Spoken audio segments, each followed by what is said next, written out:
Welcome to Paranormal Central, broadcasting live from Central California with your hosts Jeffrey Gonzalez and Alan Thomas. Broadcasting video worldwide at paranormalcentral.net and broadcasting audio on the Dark Matter Network at artbell.com. Are you ready to witness something that you cannot explain? I'm looking for you, you're looking for me.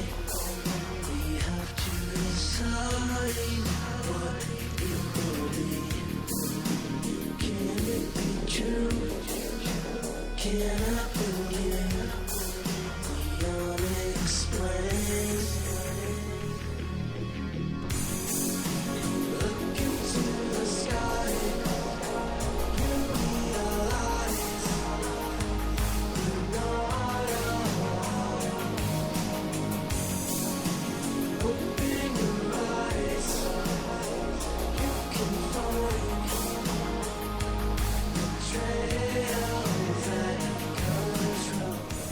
Hello everyone, welcome back to another episode of Paranormal Central, broadcasting live from the bottom left-hand corner of the Nevada Triangle in the state of California, so go figure that.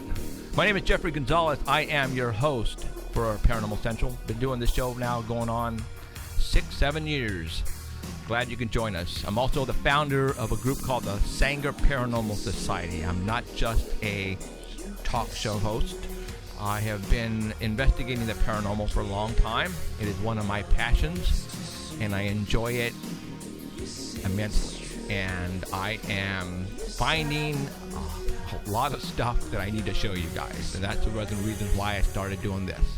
Because you need to see what we are discovering out there. And I can't do it by myself. I have a team. One of the members of the team is sitting right here to the right of me, which would be to the left of you, Alan Thomas. Hi, everyone. Good to see you. Emerald Bonilla is not here today. She is in Sacramento with her grandfather. Her grandfather's not doing so good, so she went out there to go visit. Hopefully everything will be okay with the grandfather. So, hi, Emerald. I know you're listening. Hopefully she is listening. So, all right. For those who are watching us at live stream, obviously you're looking at us right now. We are also being broadcasted on the Dark Matter Network at artbell.com. We are sending them the audio, and they are pumping it through their network worldwide. So you have two ways of listening or watching us if you want, either on livestream.com or go to paranormalcentral.net, which is our website. And you have two links there. You can either go straight to livestream or go straight to the artbell.com website, and you can catch us there. We're going to be showing you some pictures here. And we'll be showing them live here on the screen. If you are at Art Bell, you can look at those pictures on the website. Tonight, we're not going to have Danny Valdrama because he's on vacation again. Actually, he's just coming back from San Jose, and he's en route right now, probably listening to us right now. And, hi, Danny. We know you're listening. Right. So he's actually probably listening to us right now in his vehicle. And he had to go, I think, take his daughter to school. She's in the Coast Guard, and I think she's going to school to become, higher up in the ranks, which is cool. And so he's on his way back, and he wasn't going to be able to make it in time. So we have a lot of stuff to talk about. Actually, we have some important breaking announcement that I'm going to go ahead and start off with a little bit here. We actually have, which is going to be really cool, anybody familiar with the Orang Pendek? Is that how you pronounce it? The Orang Pendeks. And different monsters from like China and India and the Yowie from Australia. Well, we have somebody that we're going to call from Bangkok, Thailand. All right. It is tomorrow over there at 9 o'clock a.m. is where we're going to be calling him. His name is Daniel. This guy here is the guy who's been going on these expeditions, and we actually got a line hooked up, and we're going to talk to him from Bangkok, Thailand.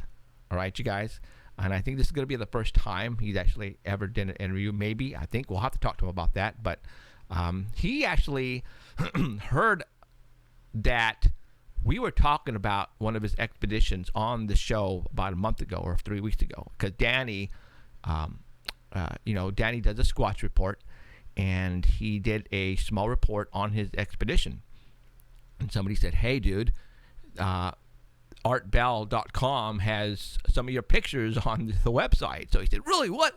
So he notified Art Bell's people, Keith, and Keith sent us his email, and we got a hold of him, or actually Danny got a hold of him, and Danny made it happen. Thank you, Danny Valdrama. And we are now going to be speaking to him directly live from Bangkok, Thailand, believe it or not. So that is cool. Man, international phone call, guys. So that's awesome. I tell you, cell phones, I mean, you got to love them. So, and also, like I said, we're going to be breaking some major news here pretty quick.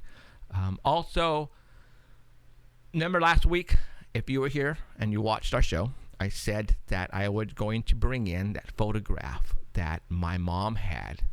And we saw the date. Actually, the date's on the paper. It's 1962, where my grandmother, who is very religious, every Christmas Eve used to do a live nativity scene with real-life human beings. And the way my mom was talking about it yesterday, a lot of people used to come over to the house, and it was a major thing there. Well, some of the guys who dressed up as the wise men and character were in front of the house, and somebody took a picture. Now, back then, they only had the 35 millimeter photograph, old cameras, right?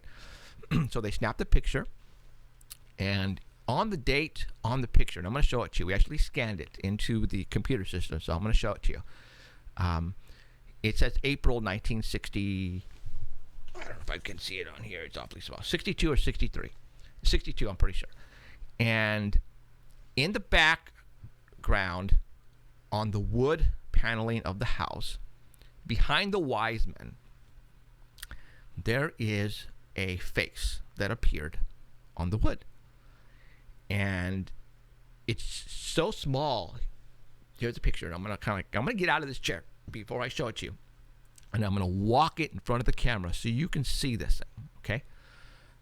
There is the face that appeared in the back on the wood of the paneling of the house. And I talked to my mom, because I got it from my mom last night.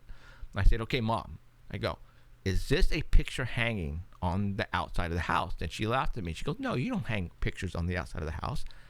And I just wanted to confirm with her, because I know of this picture. I've seen this picture. When my mom showed it to me many years ago, we didn't have scanners back then. We didn't have computers, so there was no way of really taking this 35 piece of paper, millimeter paper, and scanning it and trying to make it bigger or anything. So Alan brought to the studio one of his scanners, and we scanned it into the computer. And we blew it up, and there's a face there, guys. The whole nativity scene is about the birth of Jesus, right? Well, the face is a male, has a beard, has a mustache on it. Okay. You guys know where I'm going with this? We're going to show this to you. You saw it, Alan. I mean, he's speechless right now. Alan doesn't get speechless. All right, so he's freaking speechless. Look at.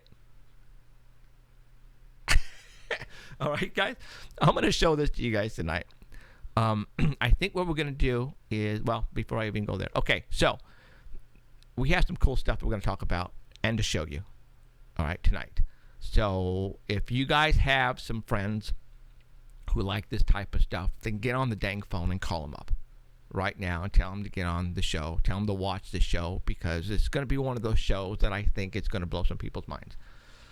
First of all, let's start off with the special announcement that I think I started posting up on Wednesday. The special announcement. What is the special announcement?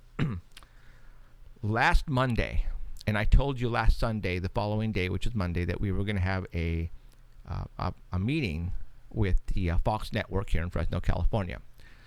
We shot with the new production company an episode for the TV show. And we experimented, and, we put one together. And we went to the Fox Studios here in Fresno, California, and the general manager was there. We went into the meeting room with a big wood table and the big frickin' 50-inch LCD, high definition TV. Blu-ray. Yeah, Blu-ray, and my production guys brought in HD, HD, CD, put it in there, and let him see it. And we played him maybe about 10 minutes, and then we shut it off, and then he says, how many episodes were you going to give me? And I said, well, I thought I was just going to give him 8. And he goes, no, I want 26. And I went, huh? 26. So the Fox Network here in Fresno, California has just ordered 26 episodes for Paranormal Central, guys. Yeah, and the Fox call sign here is 26. Right. So we're going to have 26 shows on channel 26. we are, and what he said is that he's going to play the episodes twice, which means it's going to go 52 weeks. Right. So it's going to go a whole year. So we have just been given the go to give them 26 episodes of Paranormal Central for television, guys. And they are talking with one of their affiliates in Los Angeles, and I'm pretty sure it's going to happen, and they're going to carry the show in Los Angeles as well. So, and we're hoping, it's going to start domino didn't effect. Say if it would go up on the availability. I got a feeling it is. If they put their first pilot on the availability system and that one sucked, okay, this one is going on there. So that is our special announcement, guys. We have been given the go-ahead. The Paranormal Central TV show has been given the green light, and we are going to give them 26 episodes, which means for the next 6 months, if you are in Central California and probably Los Angeles to start off with, you will be able to view our show on TV. Yeah, pressure is on. Yeah, and we're trying to figure out a way where we can put it on like Vimeo or something like that. Only thing is we can't put it on for free. We'll probably have let's clear this up. Okay, when the Fox Network says we want 26 episodes, okay, what they're doing is they're trying us out. Mm-hmm. So they're not we're not signing like a major contract with them for like hundreds and thousands of dollars. All right. We're going to produce it ourselves, and they're going to air the damn thing for free. Yep. And it looks like the way he was talking, he even mentioned it to us because they were going to give us a pretty lame time slot. After he saw the opening intro of the new show, he says, I think I could probably bump this up. So if you guys remember watching our last episode, the first pilot episode, they actually aired it at 11:30 right after Friends. And they didn't just air it on the Fox network. He also aired it the following week on the CW network as well, because the network, the Fox and the CW are together here in Fresno. They're owned by the same company, Sinclair Broadcasting out of Texas, which owns 90-something% of all the networks in the United States. I think it's going to finally happen, you guys. Obviously, you don't see the excitement from me here yet, right now, because I already fainted and I already drank a bottle of tequila on Tuesday after we got the information and got the announcement. So it takes a lot to get me excited, and Alan could pretty much verify this, that, our viewerships on YouTube right now are going through the freaking roof, and I cannot even comprehend how many thousands of people per day are watching our shows. Not just one show, but all of the back shows. They're going back and they're watching all these shows. And, our every day is averages between 1,000 and 2,000 views per day. And that's blowing me away right now. That's been growing. And it's growing. It's still growing. Even on and that live means stream. we're not ever going to stop this. No. Yeah. Even on live stream heard on what was going on. 4 weeks ago, we only had 397 followers on live stream. Then they heard about the viewership, and they sent me a message and said, we're going to do something to increase your followers. And I said, okay.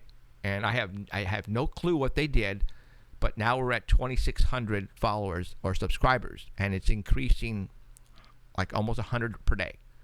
And I don't know what they're doing, but it's not. It's when I get from the followers on live stream, I get dings on my iPhone because it tells me whenever you get a follower, you get a ding, just like when you get a comment on YouTube. You got an email, you get hundreds. Well, I am getting literally hundreds of people subscribing to live stream on our channel, and a lot of these names I can't even pronounce. Right. Yeah. Okay.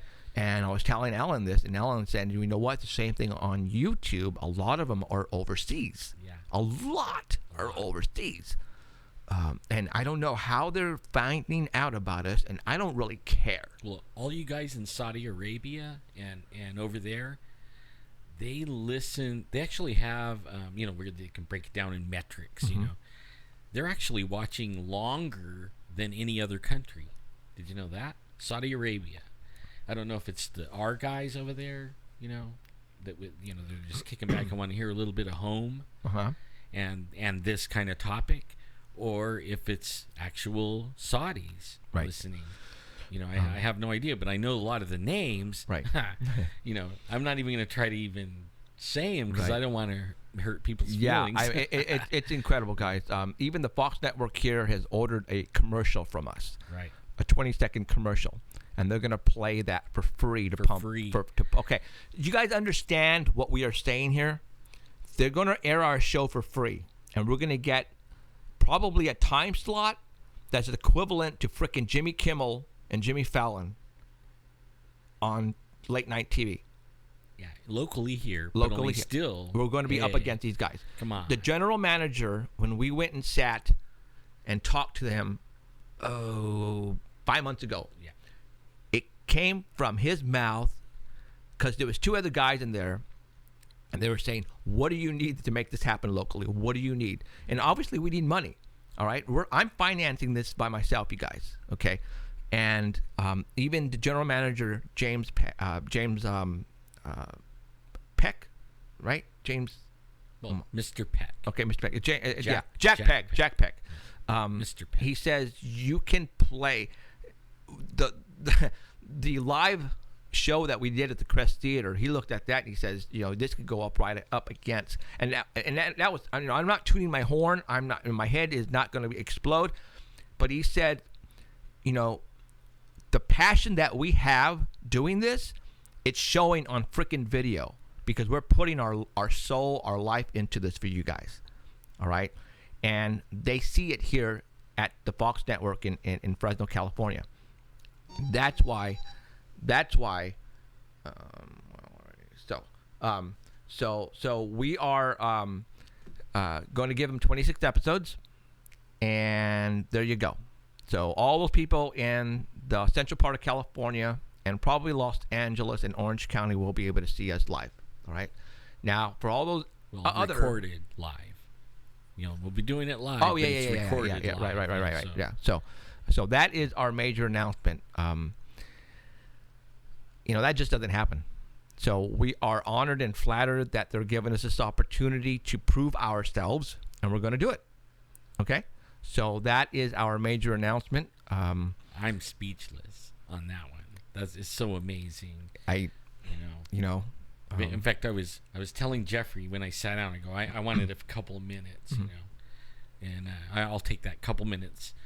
A few years ago, I got hurt, got disabled, and I spent 5 years hiding from everyone, and riding around in a wheelchair and really no life, But I made some friends online that had the same disease I do, but then they committed. 3 of them committed suicide. I had a bunch more friends than that, but they committed suicide, and then it was like, I have to do something. I didn't want my life to be sitting in a little corner or anything like that. And then I met Jeff, and I got to thank Jeff. He got me out of my little corner and we've been on these adventures. We went on an adventure yesterday. We're going to talk about that today. Yeah, and it was quite an adventure. It was all day, and I actually there was something I had to swear with my right hand that I can't say what it is, but but only I wanted to go up there really bad and see it like they did, and so I pushed myself. I made it about halfway, and my leg gave out, and so I thought I was going to fall back down the mountain, but I made it. I at least made it halfway, and then I sat down and let the leg rest, and then I made it to a place where they could pick me up with a car. But what I want to say is, you guys are great, man. I mean, I went from nobody, nowhere, hiding, and then Jeff's been helping me and pushing me and getting me out there, and I want to thank everyone for supporting me. And then a couple of weeks ago, I had a really bad infection. It was like touch and go. Like they were saying, if I didn't get to the hospital, I might not be sitting here right now. Yeah, I had no clue it was that serious. Well, I wasn't telling anybody because I don't try to speak that. You know what I mean? Like, I believe that you can speak things in your life. So if you go around blabbing that, it's going to take you out, it gives whatever those forces are a chance to take you out, right? So I don't speak the negative stuff. I try to stay positive, and it worked. And here I am. But I want to thank everyone. I'm going to turn 56 Tuesday, and we've been doing the show. You guys are amazing. Because of you guys, I push myself to go even further on these expeditions and research trips and stuff like that. And I want to thank Jeff for even giving me the chance and the opportunity. And sometimes I feel like I'm not really all there for everybody, but I do as best and as much as I can. And for me, it's way far from being in a little corner, hiding from everyone and sitting behind a computer monitor, hiding from your family and everything. So my family and my friends on here and fans and Jeff and everybody, you guys changed my life, and I want to thank everybody for that. And I'm glad I'm still sitting here. I'm glad too. Me too as well. So, all right. Well, I just got a message. They want to know when the show is going to start airing at the end of next month, it looks like. So we got to start pumping out these shows. Actually, my cousin is coming down from LA tomorrow. She's actually the set designer, and I showed her the first episode, and I told her, oh, and by the way, we just got picked up for 26 episodes, and she went, I got to come down and change some things on the set because I don't like it, because her name's on the end of that credits. Ariel Rees, my cousin, she graduated from FIDIM. It's I guess it's like one of the schools where you go to learn the broadcast, the set design, all that for Hollywood, and she is like graduated top 3%. Wow. Yeah, and right now she's working on commercials and stuff, and so her name is on this show, and so she's going to come down and she's bringing some stuff with her, and she's going to rearrange some of the stuff on the set and do some stuff that she thinks that needs to be done. So that's cool. I ordered, and I'm going to say it right now because, and unfortunately, you're not going to see it here on the internet show. No, you know what? I'm going to wait. No, I'm going to wait. So, anyways, okay. So, I want to thank everybody for sticking with us. I would have never thought in a million years we'd be where we're at. Seriously, guys, come on. I was doing this for kicks and how to say it, shits and giggles or whatever it is. Yeah. That's it. It was like all about sharing the stuff. Yeah, that we're finding. we're going out like we're going to talk about right now what we did yesterday, and the opportunity now has been given to us where you on Facebook always see pictures. Actually, you don't see pictures. Hardly you ever see footprints. You see possibly a stump in the forest, and somebody takes the picture, and it gets frickin' 10,000 views. Well, it's a frickin' stump. people. What about the one that, like I almost did it, man. I think I said this last week. The picture of the forest with all these red circles. Right. And I wanted to hide a Waldo in it because I didn't see anything. There was nothing. Yeah. I mean, and we go out there all the time. I mean, we're out there and they're ninjas. It isn't even worth putting it up. No. Unless you have something like out in it. You know what I mean? Right, Like, right. if you have to strain your eyes and blow it up and still wonder if you're seeing something, don't put it on the internet. A lot of these, and I'm not going to say what blogs or what websites or who are doing this, but they are grabbing whatever photographs they could find, and they're putting together a freaking 3-minute video, and they're putting it on Facebook. This is the best fit. We just got this on email, and what do you think? All they're doing is they're wanting you to go and watch the video so they can rack up the viewerships and make money. That is it. That's all. That's it. And you'll go and you'll say, I just wasted 3 minutes of my life watching this crap. And that's all they're doing. And they're not going up to the mountains. They're not going and spending nights and nights in houses and that have, spirits walking. They're not going out and sky watching. They're not going up to the mountains and spending nights after nights looking for Bigfoot and putting up cameras and climbing trees like we do. No, they're taking other people's stuff and they're grabbing it and they're making videos and then they're pushing it on Facebook, wanting you to go and look at it so they can get viewership and get money and monetize it and all that. That's it. And I'm getting sick of it. I'm getting really sick of it, to be honest with you guys. All right? Especially when it's like some of them lately are old. Yeah. When you get on there and you're like, man, I seen that somewhere before. 2 years ago. Yeah, and then you check it out. It's like, oh, man. And they're bringing it out again. Why? Because half of you guys haven't seen it, or if you did see it, you guys probably forgot about it. But for them, they don't care. They want you to go watch the video so you can make them money. That's it. That's it, guys. All right? And some of the other ones, too, like before it's news or something, I try to load it. I have it on my phone. Uh-huh. And you load it up, and it takes like 5 minutes. Well, not that long, but a long time for all the ads to load. And then you got to find the story amongst all these ads. It's like, just put an ad or two, and then really put the story, because that's really what it's about to me. But okay. I understand they probably want to quit their job or whatever. Yeah, what ain't gonna happen, So we basically went off on a tangent. But anyways, I was just saying thank you to everybody. A lot of people don't like what we're doing here. I mean, we are getting trolled like you wouldn't believe. They are just slamming us. And a lot of it is on YouTube. But you know what? Alan is not erasing those trolls who are slamming us. He's leaving them on there, and our fans are going back and they're taking care of business for us, and we want to thank you for that. Yes. All right. And some of these things that they're trolling about are just stupid stuff. Well, we already know we can't please everyone. Right.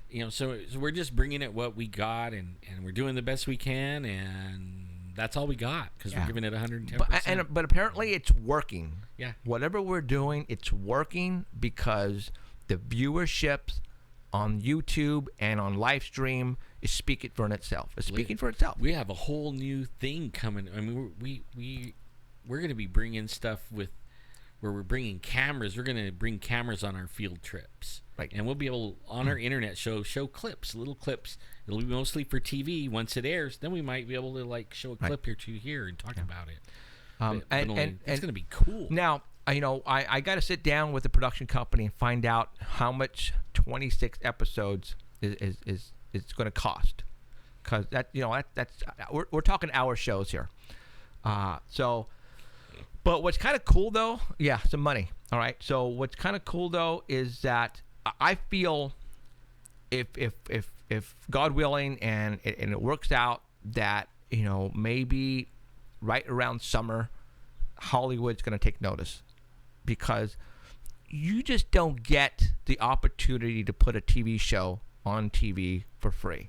Well, Mr. Peck, he said, he was saying there was no way, no roadblock, or he actually could see us on, but he doesn't have anything to do with it. But he could see us right on Sci-Fi, like right now. Right. What we have could go on Sci-Fi. I mean, In a heartbeat. But I wouldn't want to go on Sci-Fi. Yeah, but he's like saying it's good enough for that.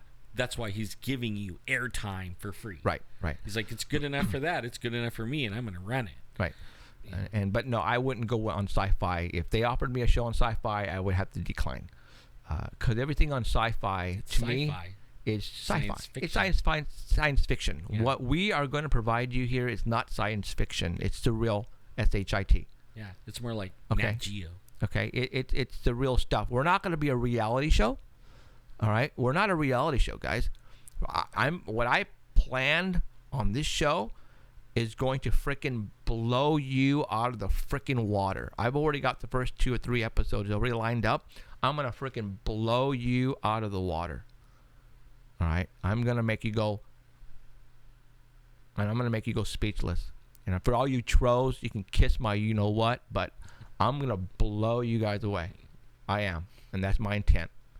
All right, you guys, because you guys haven't seen, you guys have no idea what I got planned.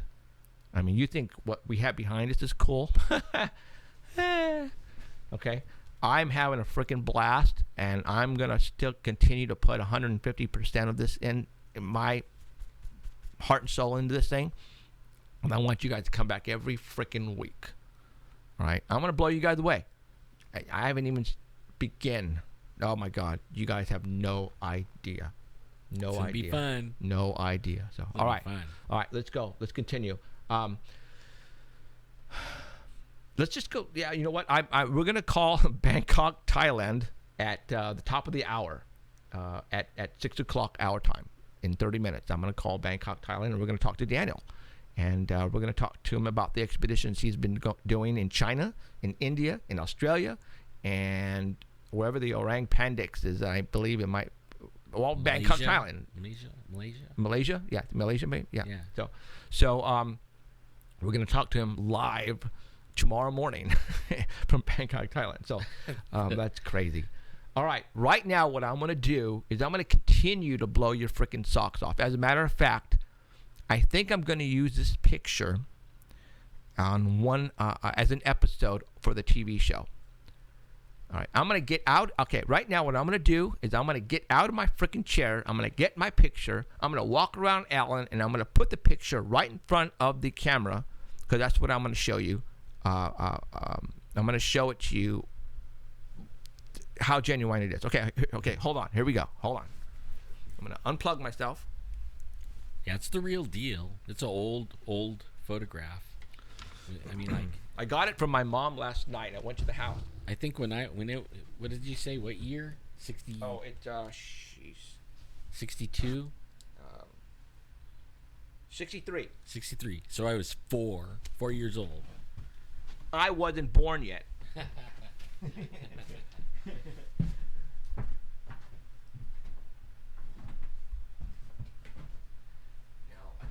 Probably turn on the lights here. So let's do this. I don't know. Okay, I'm gonna bring down one of the lights here. Hold on, guys. Oh, you gotta light it up, huh? Ooh, yeah. Okay. There you go. Okay, see this paper? 35 millimeter paper. Okay. I have it scanned in the computer. I just want to show you the actual paper itself. All right, and on top here is the date. Okay, this is the original picture I'm showing you right now. All right. All right.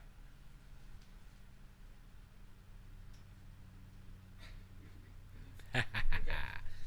That's actually a cool picture. All right.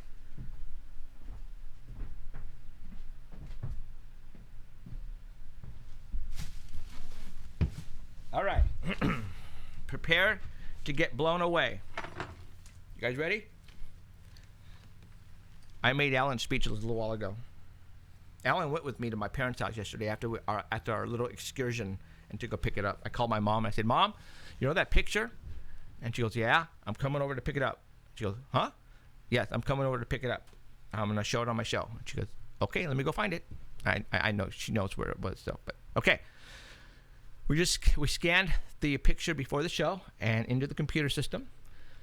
And now I'm going to show you. Excuse me, I just burped.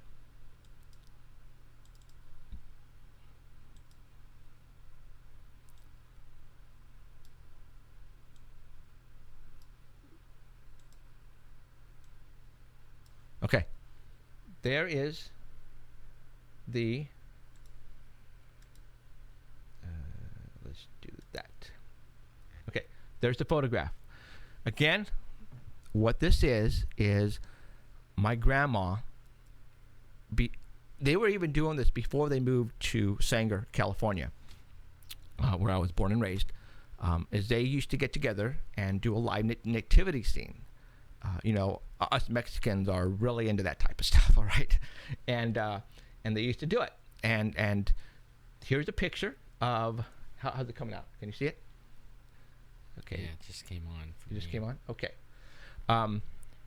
Here's some gentlemen in their nativity scene. And their getup. It is. Okay. Now, what I want you guys to do, okay, this is the front of the house back in McAllen, Texas, in 1963. April of 63 is when this thing was developed. Okay, so this is outside. This is outside. Mm-hmm. Okay. This is the front of the house, and what they did is, I guess they built a manger here, and let me tell you, when we used to do it here in Sanger, we used to have a lot of freaking people, 50 to 100 people used to show up. In McAllen, Texas, my mom said a lot of people used to come over for this, all right? And they used to make tamales and menudo and really get into it. Now, this is outside. When they developed this, I don't know who noticed it, but look right here, guys. I'm circling it with the pointer. Do you see that right there? That is on the front of the house. Okay. That wasn't there when they took the photograph. That's not a photograph hanging on the outside of the house. It's not a painting. Okay. I'm going to zoom in on it. Now, this is a old photograph on actual Kodak paper or 35 millimeter paper, whatever it is. I'm going to zoom in on it. Now I'm going to bring in. I think you can even scroll. Yeah, that's what I'm doing right now.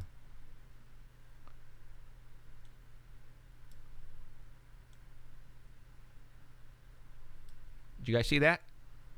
Okay, I'm looking down there. It's a there is a gap of whatchamacallit. But anyways, I'm looking at the iPad right now on Alan's iPad, and I'm going to see how it shows up there. There is a face there. All right, that is not a painting. That is not a picture. You can't. I'm waiting for it to come up on the iPad. There it comes. I just want to see the clarity it is, because I can't see how it's coming up. Okay, hold on. I know it should zoom in probably more. All right. That is a face. There is. You can see it pretty good. Yeah, there is somebody that has a beard, a mustache. All right. I'm gonna click on it and zoom in a little bit more. What does that look like to you guys? Now you have to understand, this is not a digital camera. This was taken in 1963 on, back then, probably because my parent or my grandma and my mom didn't have that much money back then. They had probably one of those probably disposable cameras. I'm thinking it's what they had. And they took this photograph. They didn't even have disposable cameras. They didn't have. Okay, No. so I don't know what camera they It's used. probably like one of those little 110 I don't know. compact. Okay, that you open up in the back and put the film in and close it up. Yeah. Type of deal. It's had the little Skinny cartridge. Yeah, cartridge. Okay. Yeah. All right. That's probably what it is. And I wonder if do you think they have the negatives? Oh no. No. Oh heck no. Yeah. No. Okay. So Rats. I'm looking at that, guys, and what I'm going to do, at this point in time, I know what I'm witnessing, what I'm looking at. All right. I see I know what I see. Okay. Now, can that be a double exposure on a piece of paper? Is that face a duplicate face of another person standing around? It doesn't look like it to me. Okay.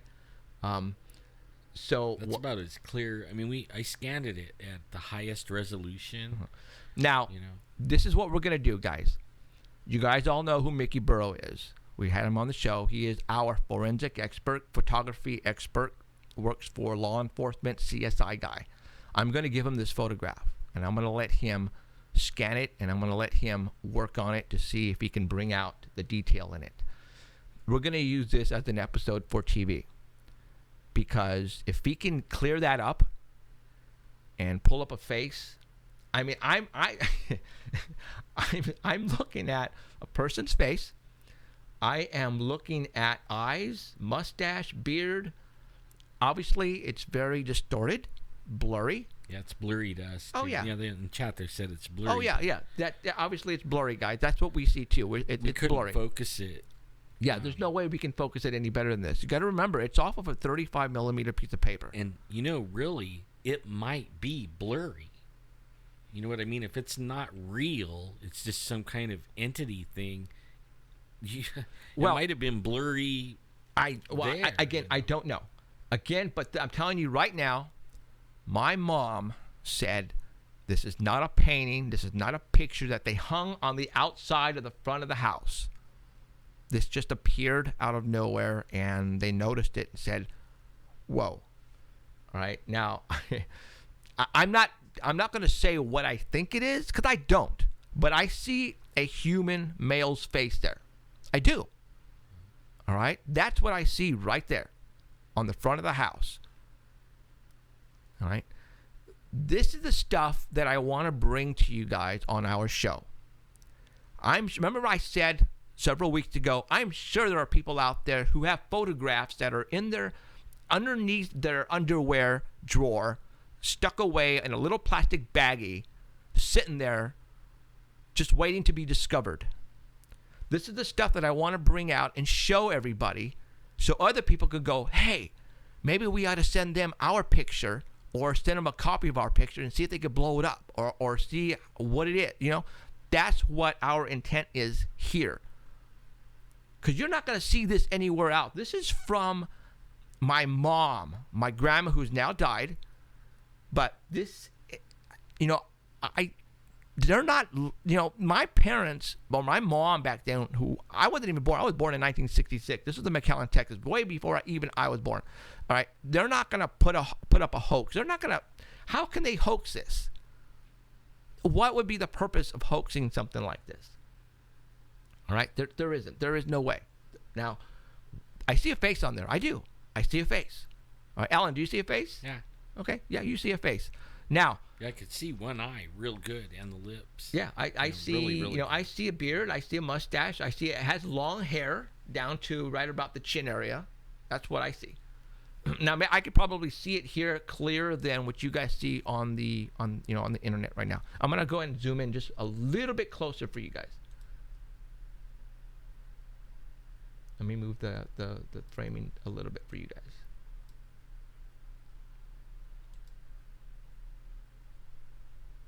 Okay, that is probably the closest that we're gonna get as far as.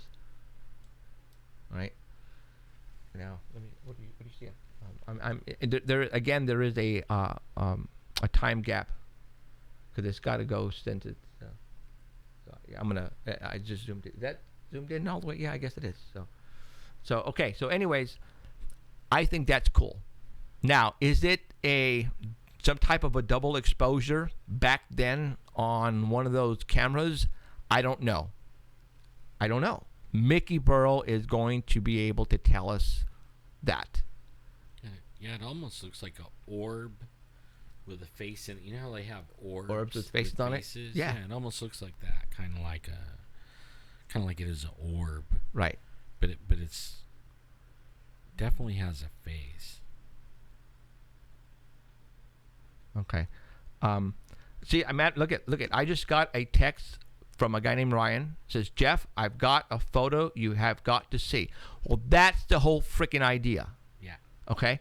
That's what I want to do. I want you guys to bring out your photos that I want to see, and I want to give it to the most person who is highly qualified to take this photograph and input it into a freaking mega machine and clean it up and see what they can what he can find. That's what I want to do. I'm sure if Mickey gets a hold of it and he plays with the contrast and stuff like that, I bet he could. I'm pretty sure he can clean it up. Yeah, I'm pretty sure he can clean it up. Obviously, I don't have the technology. I am not a computer person, guys. Trust me, I am not. Alan is, but I think what we're gonna do is, again, this is gonna be for TV. Well, I'm more your hands-on techie. I mean, I could build your computer, fix your computer. I'm not really the photo guy. Like I just saw scrolling by chat, 110 film. I think that's what it is. The 110. 110 film. Yeah. Again, I don't know. All right. I mean, 62, man. There wasn't a lot of options. 63. I think they had Polaroids, but that's not a Polaroid. No, it looks too small. It's too small for a Polaroid. But that was like the basic when we were kids. That was the basic size when you got your photograph. Yeah. Your pictures, they were all like that size. Were they? Yeah. Okay. All right. So, I think that is just way cool. Yeah. All right. That is just way freaking cool. For all you guys who are very religious, like I am, and like Alan is, I think that is just way cool. All right. My mom and my grandma they are very religious people. All right. Mm-hmm. Talking about church every Sunday. And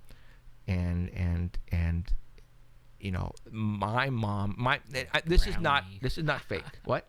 A brownie camera. Man, I haven't heard that I don't even term know what that is. in. I used to play with those. Like, they were the only ones, you know, that back then you could push the button and wind them, even though it didn't have film in it. So you could run around. I played with it like a toy. You know. Yeah. No. Okay. That's the stuff I want to bring in. Like I said, here's my first text I just got from Facebook. Orion, I have my grandmother. This is what he said. He goes, Jeff, I've got a photo you've got to see. Ryan says, I'll have my grandmother dig it up for me this week, and I'll send it to you, brother. Right on, brother. I don't know what it is, but now you've got me excited. But now the question is, text me or call me before you send it, because if it's the original, we have to do something. I don't want the original. Right. Not unless you live close by, Ryan. I don't know. Oh, wait. Is this Ryan Univision? No, this isn't Ryan. Never mind. Let me find out where this guy's at. Hold on. I'm looking on his... Yeah, the brownies had square pictures like that. Oh, okay. This guy, Brian, is in West Virginia. So no, but he could scan. He can scan it and email it, depending. Right. Because I don't want you to send me the original, because I don't want it to get lost if it's a one of a kind and only one. You know what I'm saying? So I'm pretty sure we can figure out how to get. But that's what I want. I want people like that. You guys have grandmothers who have photographs, that were taken in 1950 or 40, and man, I forgot. I was gonna tell. I was on Daryl Mapson's show, Daryl and Friends, on Wednesday, and he brought a picture in. But the only thing is, he took a picture of a picture in a frame, right? But it has a UFO from 1977, and I was gonna. Where did he get that? Was it a friend of his that had the picture and he took a picture of it with a cell phone, or it was his cousin? Or his brother, and they took the picture in 1977, and then they thought it was so cool they framed it. Sure. And they have it hanging in their house. Oh. And then he came along with his cell phone and took a picture. Wow. Okay. Where did he used that on the backdrop on the green screen behind You need to find out where that picture's at. Yeah, I asked him if we could use it, and he said yeah, and I forgot all about it. Well, I think it's... We'll get a hold... We need to get a hold of the original. Yeah. Find out. Maybe I could have him scan it, and well, find out where the original is, because if it's here in Fresno, it might be. Then we'll be able to take the camera crew out there and maybe even take our computer system and scanner and do it right there in their house and scan it. Ooh, you know that what I'm sounds saying? good. That's what we can do. Yeah. All right. Okay. All right. So, guys, this stuff is awesome. Now, remember last week I was talking to you guys about. I just threw this photograph out there because I remember my mom had it, and I actually showed it on my show here like about 4 years ago when we had our little tiny studio in the house. All right. And then last week, I also told you another story that happened to me when I was going to college in LA. Do you guys remember that? I went to DeVry, DEVRY, Institute of Technology. I got my degree in electronics, and it was like one of the first schools that opened up in the City of Industry in Los Angeles. And I became the assistant bookstore manager there, and sometimes my duty was to go out to the a specific bank, which is not actually, it was like literally down the street where the college was at, and I had to go get rolls of coins for the bookstore for change. So I would go over there and I would get change, and one day, as I was getting the rolls of whatever I requested at that time, and I don't remember if I don't think I saw it there in the bank, but when I brought it to the actual bookstore and I was at the cash register opening up, grabbing a roll of nickels, I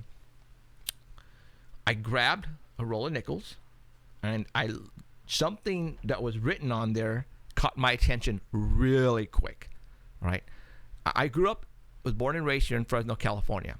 Fresno to City of Industry, it's about 300 miles, 250 to 300 miles, okay? I saw a name on there, on the roll of nickels, V. Gonzalez, and a phone number. That was my mom. It was my mom's handwriting. It was my mom rolled these nickels somewhere here in Fresno, California, and somehow I intercepted them in Los Angeles. So I have it here. I've actually had it in my wallet for good luck. It's right here. What I'm going to do is actually I gave it to Ellen. Ellen scanned it, and I'm going to do is I'm going to show it to you guys right now. The odds. Think about this. What are the odds of me intercepting something that my mom rolled? Yeah, it's okay. I'm going to show it to you guys.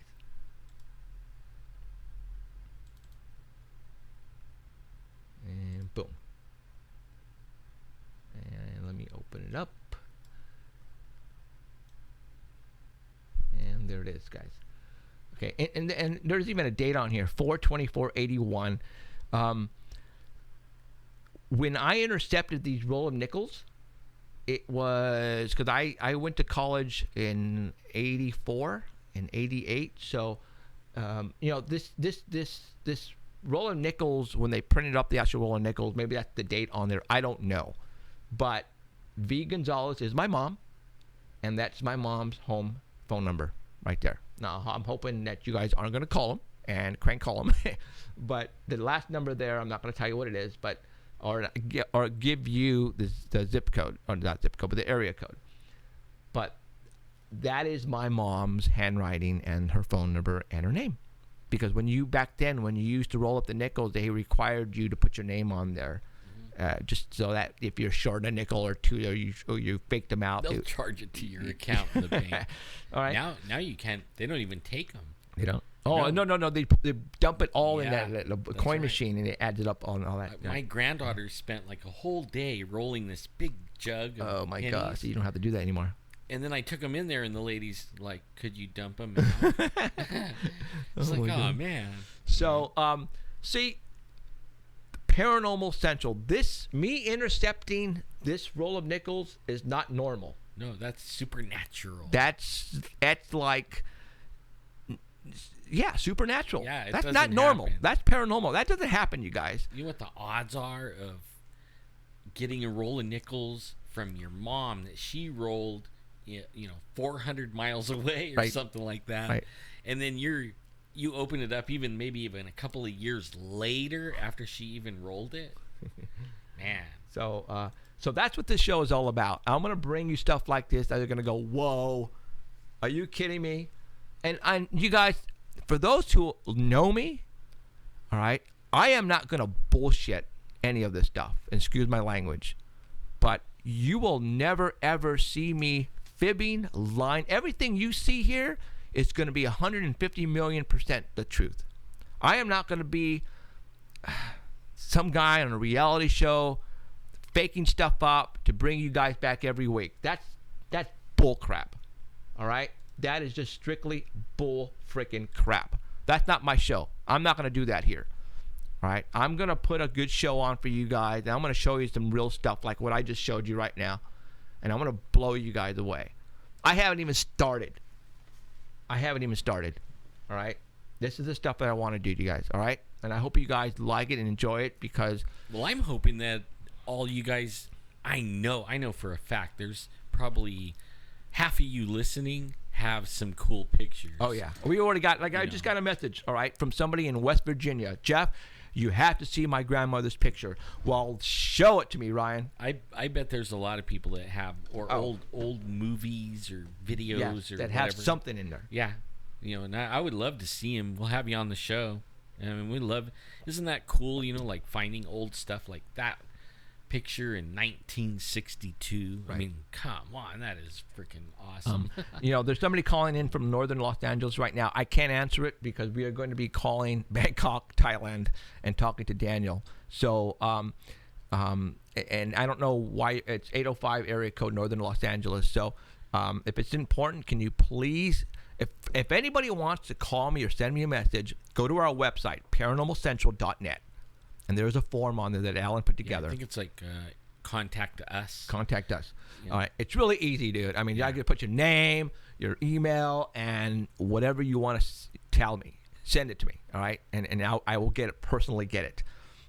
If it's a picture or video that you want me to see, tell me about it. All right. I want you guys to freaking blow me away, because if you blow me away, then we're going to blow all of our audience away, and that's what I want to do. All right? So, okay, and then, you know what, right now, let's call freaking Bangkok, Thailand.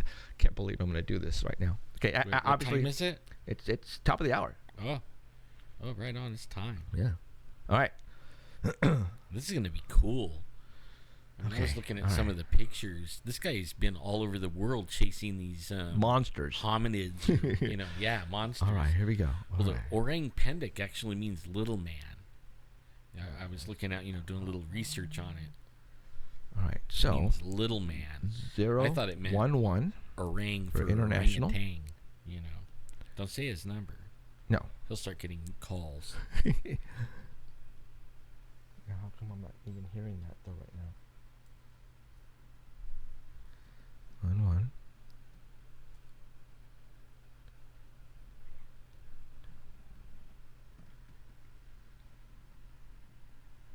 Man, like EVPs. Okay, I don't how many people have like scary wait. EVPs? Oh shoot!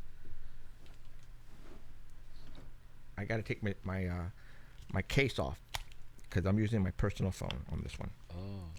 And I couldn't hear the dialing on there because the case was preventing me to go all the way in. All right, here we go. Whew. I probably just called him right now, and he's like, "I didn't get it." 911.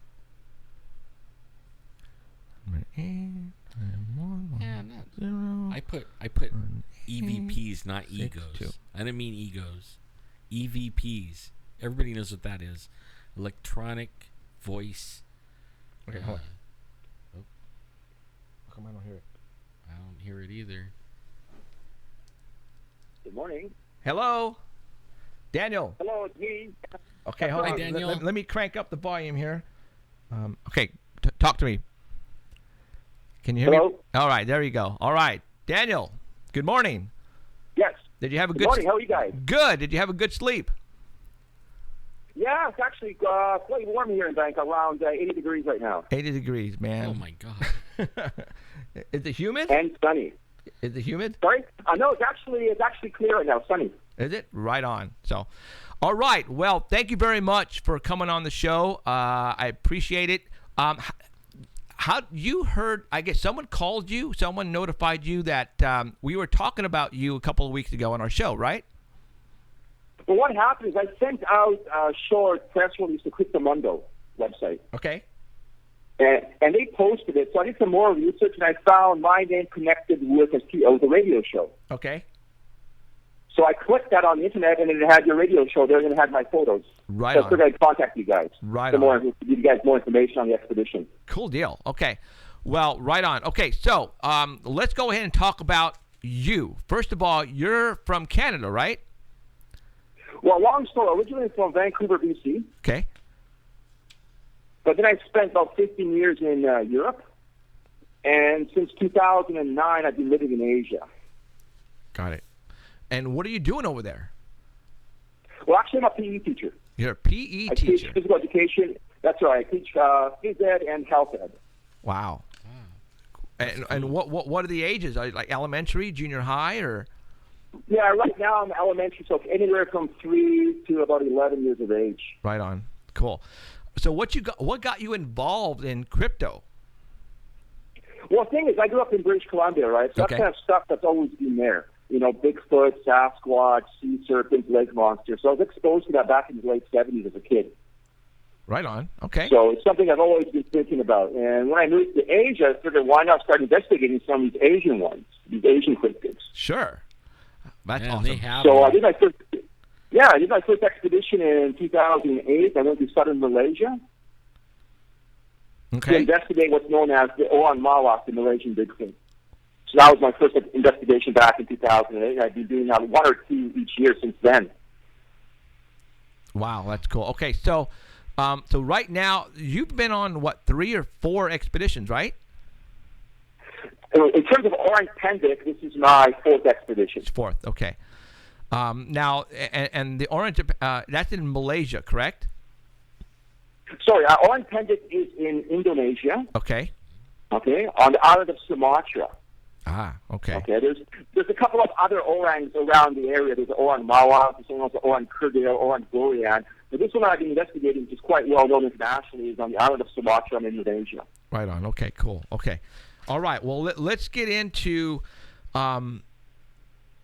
what you found. Now, you actually have a blog, and Right. and I believe what the Art Bell, Keith at artbell.com, they're going to tweet out your blog link, because the pictures that we're going to talk about right now and show you here on live stream is on your blog. So for those who want to see those photographs, they're going to tweet it, and you'll be able to go to artbell.com and see the tweet at the bottom page, and you'll be able to just click on it, and people could go and look at those photographs. So we're going to have a lot of people go on your blog. So, all right. So, So we're gonna be broadcasting the pictures live on live stream. Right. And the ones that are just listening on Art Bell can go to the tweet. Right. And find them on the blog. Right, and just click on his blog and then go straight to his blog. And we're going to go, actually, we're going to, as exactly you see him on his blog, we're going to talk about him. And it's like 16 photographs, right? Yeah, I sent you guys 16 photos. There's actually 17 because one of them is labeled 7A, 7B. Got it. But they're numbered 1 to 16. Okay, very cool. All right, so let's go ahead and, let's talk about what expedition you want to talk about first, because man, it's like this is what we're all about here. We're also monster, and I don't want to say hunters per se, but we're out there doing exactly what you're doing, but on the Bigfoot scale. Right. Okay, this is what we do. Right, we go up to the right. mountains. We do exactly. We put up the cameras. We go in search of, and that's what we do here. So I want to know everything about your expeditions, because people who watch this show and listen to it at Art Bell are into monsters, man, and that's what you're doing. You're out there looking for monsters. That's what it is. Monsters or ghosts, maybe. That's the whole thing. That's the intriguing part about it. Right on. Okay, let's go. I'm going to put up picture number 1. All right, Dan? And yeah, picture number 1, that's the billboard picture, right? that is the mountain, correct? Sorry? Oh, is that the billboard you're talking about? Yeah, that's number 1, actually. Oh, okay. I'm sorry. So let me pull that up here.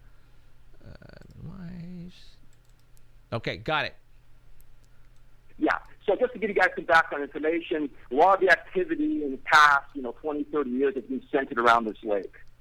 Okay? Okay. And a lot of the TV shows have been down there. But they haven't been deep enough. So my goal last 4 times was to go as deep into the forest surrounding that lake. Okay. Okay. Now, this lake is quite fascinating because this is the highest lake in Southeast Asia. Okay. It's approximately 6,000 feet above sea level. Okay. So it's not the easiest lake to get to. And the lake is actually 2 miles long and about 2 miles wide, and they claim it to be 800 feet deep. Okay, so it's a very fascinating place. And what do they see around this lake? Is it Well, historically, they've seen tracks, small tracks, around 7 to 8 inches long. Okay, okay? supposedly belonging to a bipedal type of ape person or creature. Okay. Now, in Indonesian, they call this guy Orang Pendek. Okay. Now, that means Orang means person, Pendek means short. So he's known as a short person. Have they ever seen this short person? Well, that's the whole thing. Is over the past 4 years, I've interviewed about a dozen people who've seen it. Okay. So, and I was actually able to interview a lot of people that were missed by other individuals who are researching the lake and other regions. So I have a lot of stories about this little creature. Okay. And so something is being seen. Yeah. Is it more than one creature, or is it just one? I mean, it's got to be more than one. That's the whole thing. There seems to be 2 variations in the tracks. Okay. There's a small possibility there might be 2 different species because the tracks are quite different. Okay.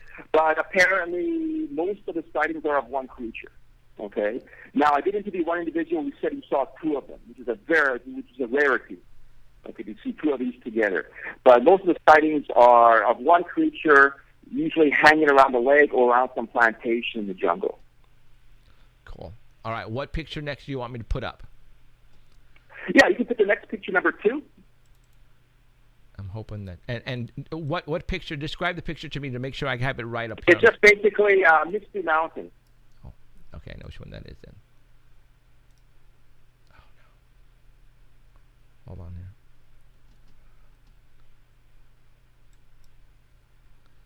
Okay, got it. Go for it.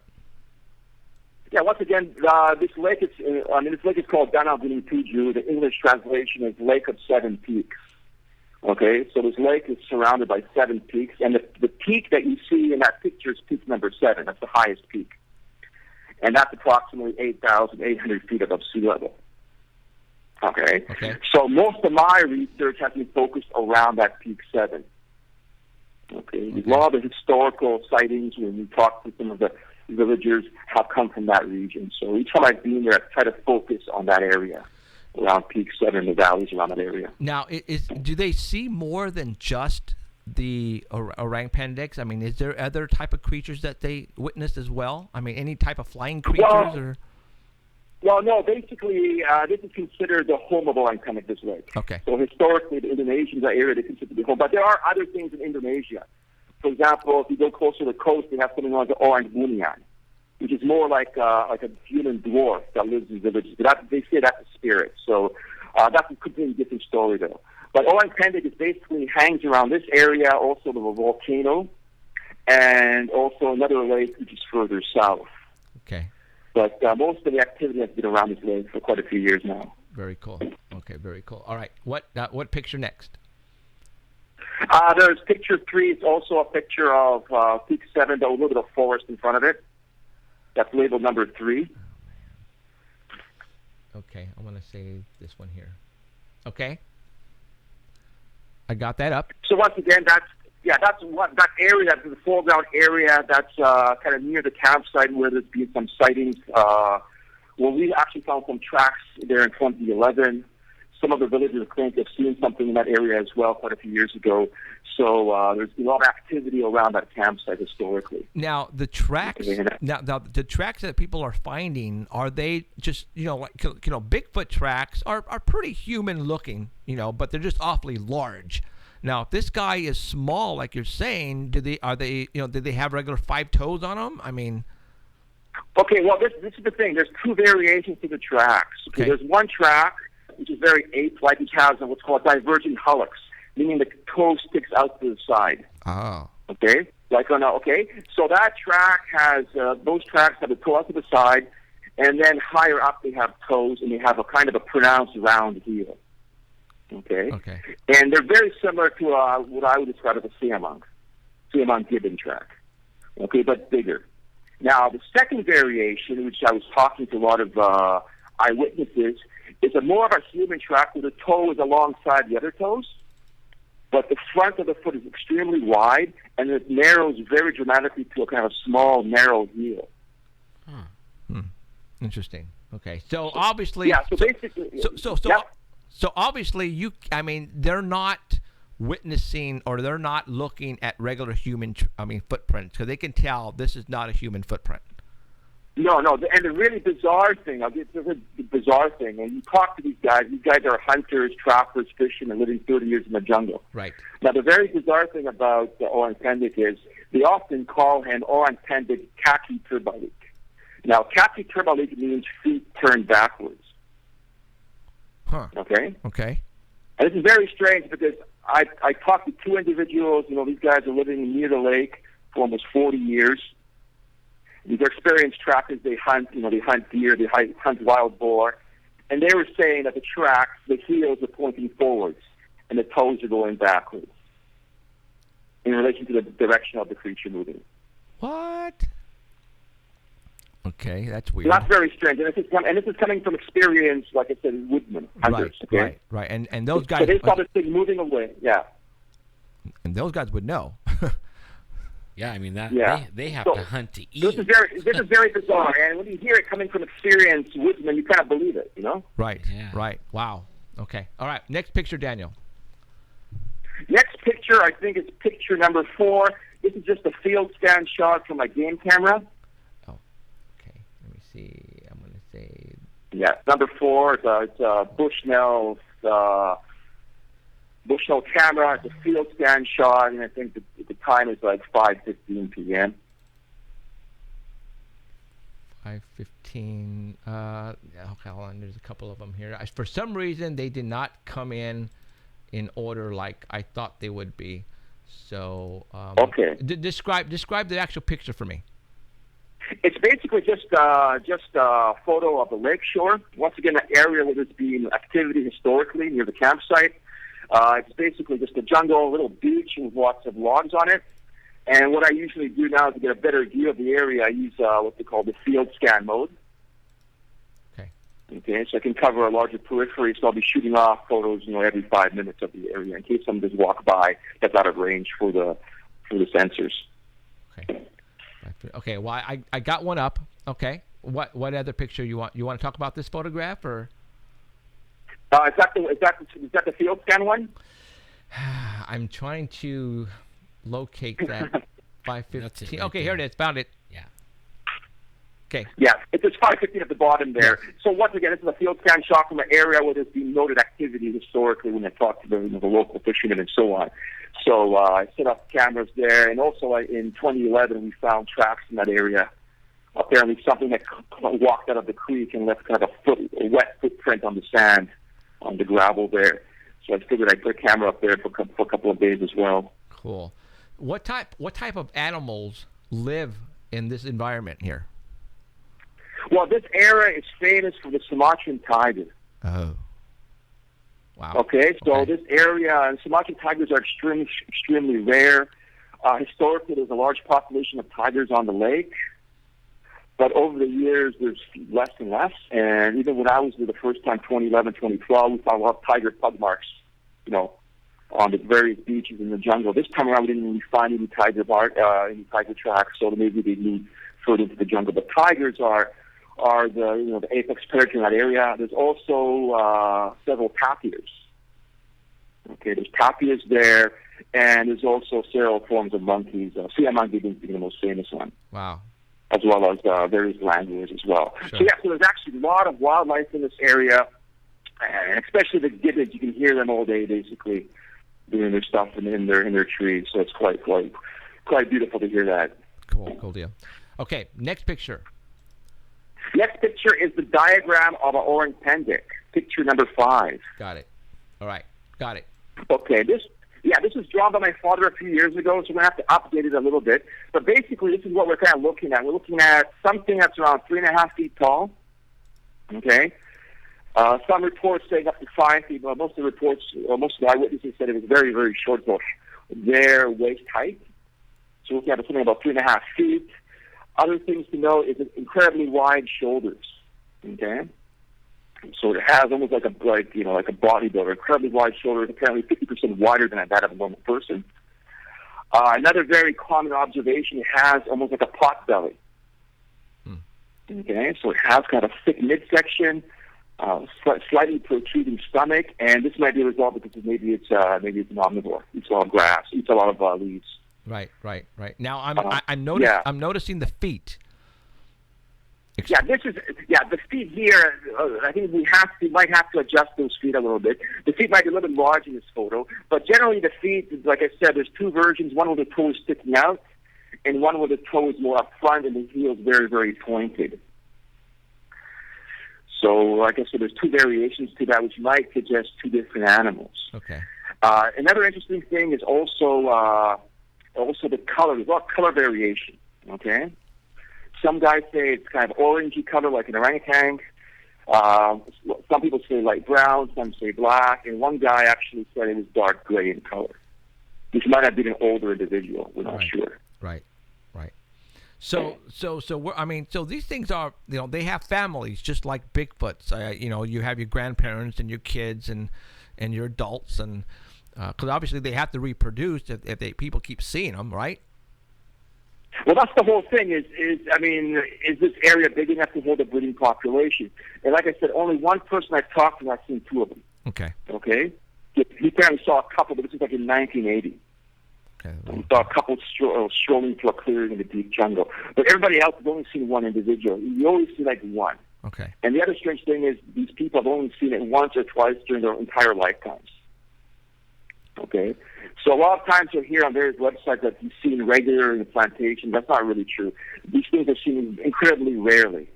So the average person will not see it. For example, my guide, the village where he comes from, there's like 5,000 people. Most of them work on plantations in the jungle. From those 5,000 people, only 3 have actually seen it. Wow. Have to be at the right place at the right time. Exactly, right. So like I said, the tracks are found more commonly, but actual sightings are incredibly rare. The one guy living on the lake for 40 years, he saw him twice. He saw him in 1987, and then he saw him in 1994, and he actually moved to the lake in 1974. So basically, he was there trapping, hunting for 13 years before he actually saw one.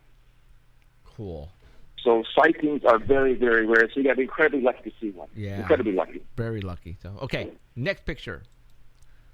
Next picture is a photo of the campsite, picture 6. Got it. Yeah, so what I do, this was mentioned on the previous show. Some guy mentioned it's a smart idea to do expeditions with small groups, okay? And that's what I've been doing. I've been just basically me, porter, and one guy, maybe an additional porter that's a deep jungle trek. So we want to keep the expeditions really, really small, which means less gear to carry with you and more time trekking in the jungle. So that was our camp by the lake shore. Who finances these expeditions? I'm doing this myself right now. I'm financing everything myself. And one of the great things about Indonesia is you can do this extremely on a tight budget. Right. Okay. If you go to, for example, I've been up into the Himalayas, I've been to India. Not that cheap to do an expedition. Here, I can do an expedition for under $60 a day. Wow, that's good. Wow. And how many days do you go out for? Well, this one was actually 14 days. The prior one was 12. And then there was one 10 days, and then the very first one was 5 days because we ran out of food. Right. The porters and guides were kind of hungry, and they ate everything, so we had to leave a little bit earlier. But yeah, like I said, that's one of the reasons I'm fascinated with this Sumatra, because it's feasible. You can do it, unlike, say, the Himalayas or China, which is very difficult to do. So the money's $60 per day. That covers your food and your guide then? Yeah, guide and porter. Like I said, I have a new guide now. I was using a different guide last few expeditions, but this guy is a professional guide, but he's very, he charges an excellent rate, and he was able to get a discount for the park fee. They tripled the park fee per person. Oh. I was able to get a discount, and so once again, this is something you can do on a shoestring budget. Right now. And also, the thing is, I don't eat a lot of food. So also, food's very cheap. I just basically have noodles in the morning, and then one bag of noodles in the evening, and that's it. Wow. How? So I was gonna say, how skinny are you, dude?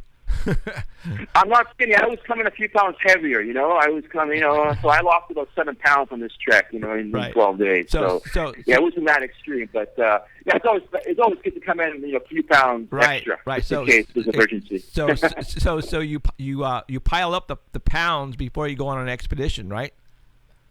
Not really. I don't pile up, but you never know. I mean, if you're in a life and death situation, it's always good to have extra bit of flop around you, Now, do these are they something to be afraid of? Like, are they mean or an attack and everything, or are they really elusive, like run away from you if they know you're? Well, I talked.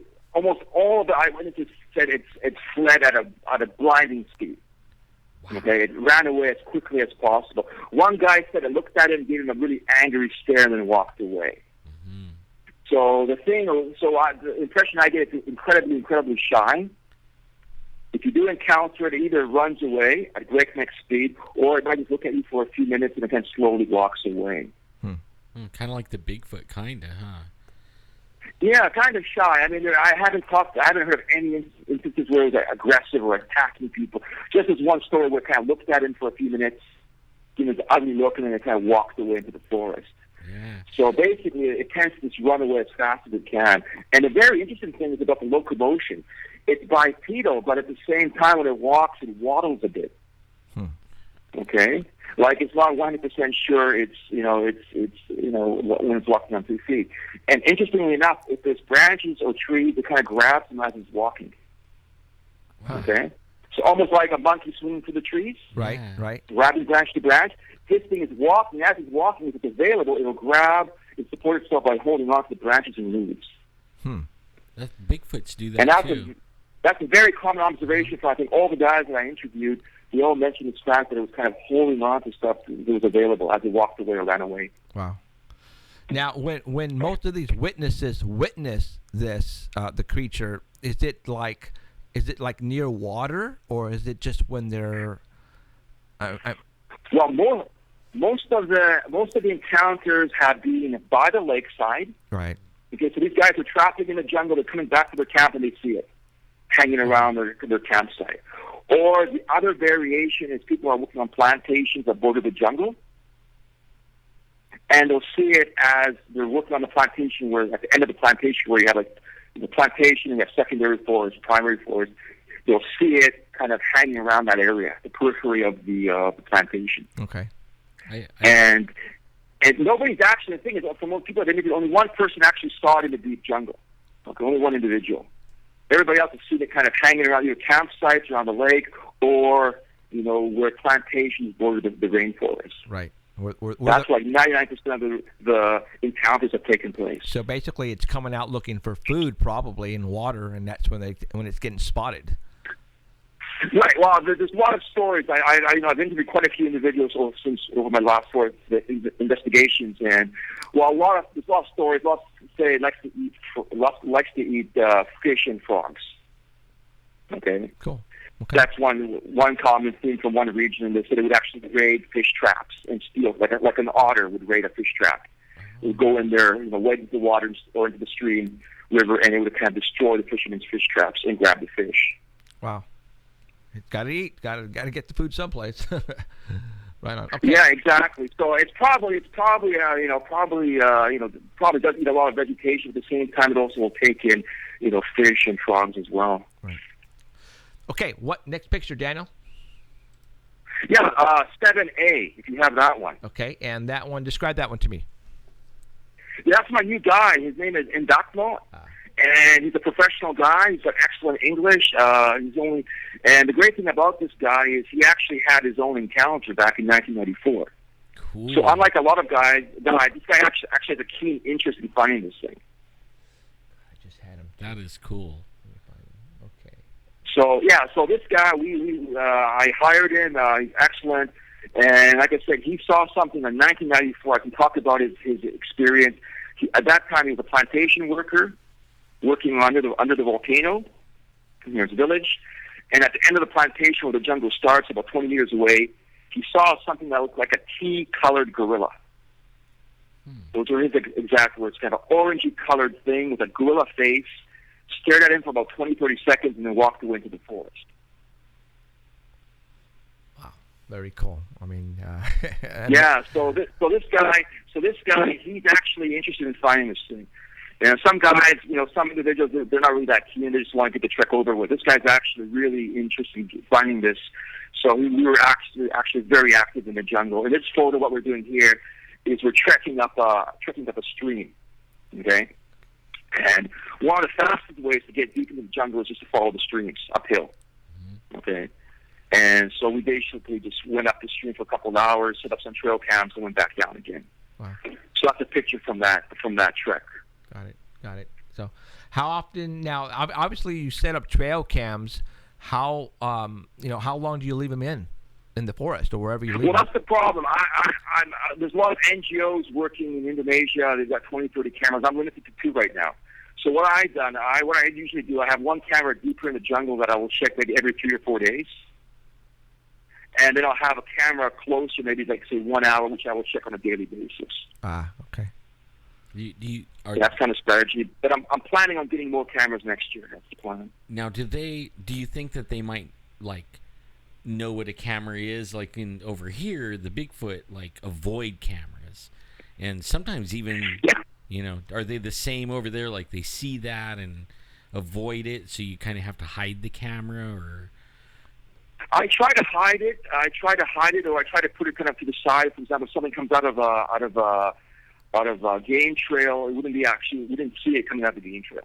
Right. Coming out of the game trail, now it'd be caught from the side or something like that. Right. But that seems to be a big problem with the North American, the Bigfoot Sasquatch situation over there. A lot of people got game cameras out there, but nothing's being really captured. Nothing really that's convincing. Right. A lot of blob squatches, I think. Yep. Yeah. Blob squatches. Yep. What I'm doing is, I work for the phone company, and what I'm doing is I'm gaffing trees, and I'm putting them up 15 feet, 18 feet up, right, facing down. So that way, it's better chance that these Bigfoots aren't going to be able to see it and just keep walking, and then and that's what we're trying right now. So.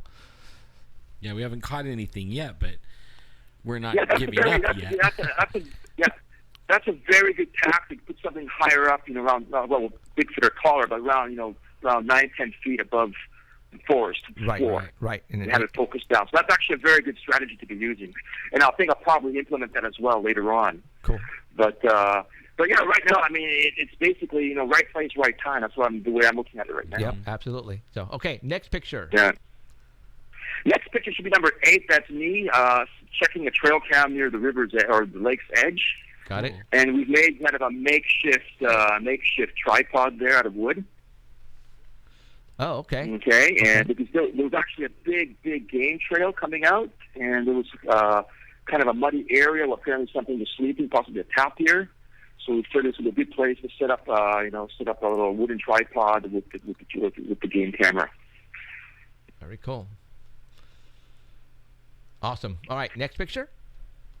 Yeah, next picture. This is one of the more interesting game trail pics I got. It has to have a tapir.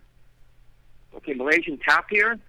They're actually considered endangered. They're only found in Sumatra and some parts of Malaysia, mainland Malaysia.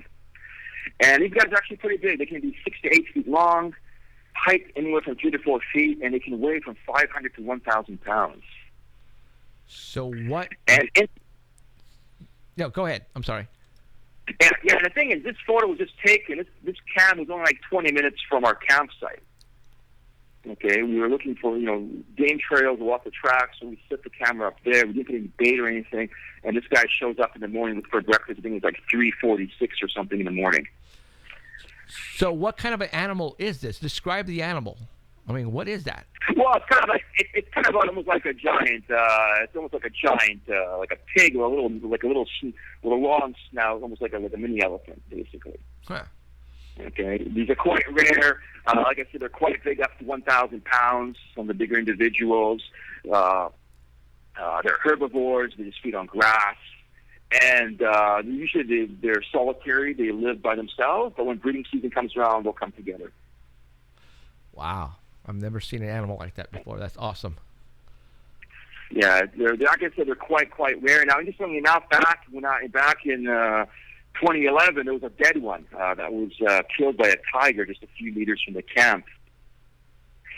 And when the locals found it, they actually had to, because it was rotting, they had to actually burn the body. And so they are there, and they're like main food for the tigers. Wow. Very cool. Awesome. Okay, next one. Okay, next picture is number 10. Now, what happened is after about 5 or 6 days at setting up cameras and doing some deep jungle treks, also setting up a second camp in the forest, I kind of was talking to my guide that maybe we should go somewhere where there's been more recent sightings, some more recent tracks. And in 2013, he found some tracks in a remote farming community near the volcano. And apparently one of his colleagues found tracks in 2013 as well, or 2014. So what we did is we decided to shorten the stay at the lake. So the initial plan was to stay there for 14 days. But on day 10, we decided to pack things up and head over to this remote village, which is in a deep valley, and it's bordered by primary rainforest. So that's the trail to the village there in picture 10. Okay. That's probably it right there. Got it. Okay. Okay, so that's picture 10. Now, we can move on to picture 11. Okay. That's the volcano picture. Oh, volcano. Cool. Yeah, that's the famous Kerinci volcano, 12,400 feet high above sea level. Okay, it's one of the most famous volcanoes in Indonesia. Okay, so it's quite a popular trekking route, but at the same time it can be dangerous because just before I came over, one hiker was lost and was never found. So you have to be careful when you trek these volcanoes. Wow. Okay. So in the foreground we have rice paddies, and then we have the jungle-clad hills. Okay. That's probably right. So picture 12 is just a picture of the village where we stayed at. That would be that one. Okay, Right so there. it's a small village, and it was actually, I think it was first settled in the late 60s or mid 60s, around 1965. So it's relatively new, and most of the people there work on the fields. So they have rice paddies, and then they have other crops on the lower part of the hills. And the higher part of the hills are Siaman gibbons, and the reason we came here is because there's been a series of reports of tracks and also sightings in this area the last couple of years. Very cool. All right, next picture. So, yeah, picture 13. This is one of the more remote hillside plantations that borders the jungle. Okay, so in the bottom you'll see plantation, then you'll have like some kind of mixed secondary forest, and then you'll have the primary rainforest. Okay, and this is kind of the place where you want to be setting up cameras. This is the kind of place where most people or most villagers will encounter something if they do encounter something. And that's because they're growing food. Yeah, exactly. I mean, if you've done jungle trekking, you know that most of the wildlife you will see is around the secondary mixed forests, so where the jungle kind of mixes in with the plantation area. Okay. Okay. I mean, I've done treks. I've been 10 days in the jungle and see very little wildlife. But once I'm leaving the jungle, entering these kind of mixed systems where you've got plantations with the forest, you'll see a lot of stuff running around. Ah, okay. Makes sense. All right. Yeah. So, and like I said, most of the sightings, 99% of sightings have occurred in these type of areas. So obviously, just like us, in order to do this type of stuff, you need to spend money, and cameras aren't cheap. Yeah, that's why I'm limited to 2 right now, and there's actually a distributor that I know, so I'm trying to get more cams. So I know there's a lot of wildlife, wildlife agencies. They've got 20, 30 cameras, Right. And so I'm trying to probably double up, but I think it's a matter of luck. I mean, I always think back to Patterson and Gemlin, back in '67. Yeah. Right. These guys didn't have trail cameras. They were just going back and forth to a place where there's been consistent reports, consistent tracks, and they got lucky. Yeah. So I think the key to being successful is you have to go to an area where there's been some kind of history, plus also some recent reports. And you're absolutely right. You know what you might try. I don't know if there's like cell signal there. Out where you're at. That's money right there, though. Yeah, but I mean, you set up a solar panel and a camera that's an IP camera. And, right. And it'll record on a DVR, but or on a little disc. But you could also access it with your phone, and that way you can, instead of going all the way out and checking it. Well, now the question is there cell service out there? No, huh? Well, yeah, I mean, even in these remote areas, everybody's got a cell phone these days. There's always a head villager, and so it seems that everybody's got a cell phone. So there is actually pretty decent coverage here. Huh. Even though these distances are pretty big, they're not like vast like we have in Canada or the Pacific Northwest or in the United States. Right. So there is pretty decent coverage here. But going back to that strategy, definitely you have to focus on areas where there's been, some recent activity. Yeah, you don't want. And that's what I've kind of learned from the expeditions I've done. Is you got to go somewhere where there's been the last couple of years and there's been a long history of reports in that region. Yeah. No point going somewhere where there's like the last report was like 1969 or something like that. Right. Exactly. You've got to go stuff where there's current stuff happening. Right. And you're absolutely right on that. That's exactly we do the same thing, If it was, 20 years ago, we don't even think about it. But if they called us and said 2 weeks ago, we're out there. We head out. Oh, right on. Okay. What? Yeah, exactly. And that's the great thing. Because when we were on our last day on that village, we met a villager who told us that his friend found tracks 2 weeks ago, about 2 hours further west. Okay. So this region, like I said, there's been no expedition there because I talked to the village, the chief, and there's nobody been there. I mean, for example, Lake has had visitors from all the cable TV shows have been there. Okay. But this area, nobody's been there. No, it's been untouched. Nobody's been there with trail cams until I came there. One of those areas where I'd like to investigate again. What cable TV shows have actually go out there? Well, I know Finding Bigfoot. Well, the lake is quite popular there. I think Nat Geo was there. Okay, Nat Geo, I think one of the other shows on Animal Planet was there. I think some European shows have been there as well at the lake. So it's becoming more and more popular because the first international expedition to the lake was in 1992. Okay. Wow. Because I talked to the boatman, the guy who has the canoes, and he's been there for 40 years almost. So he's assisted on every single trek, every single expedition. So they kind of started around the early 90s. And then I guess a couple of years ago, there was I think there's also a British expedition as well over there. Wow. So they're becoming more and more and more and more and more visitors into that lake here. That's why I decided to kind of last few days switch and go somewhere else. That's why I decided to go to this remote farming community in the jungle. Wow, that's very cool. Yep. Okay, very cool. All right. Next picture.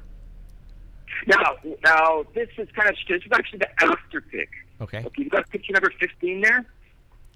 Okay, is that the camera, the Bushnell camera with the red circle and all that? Yeah, that's the Bushnell camera. Yeah, this is the pic. It says 835 at the bottom.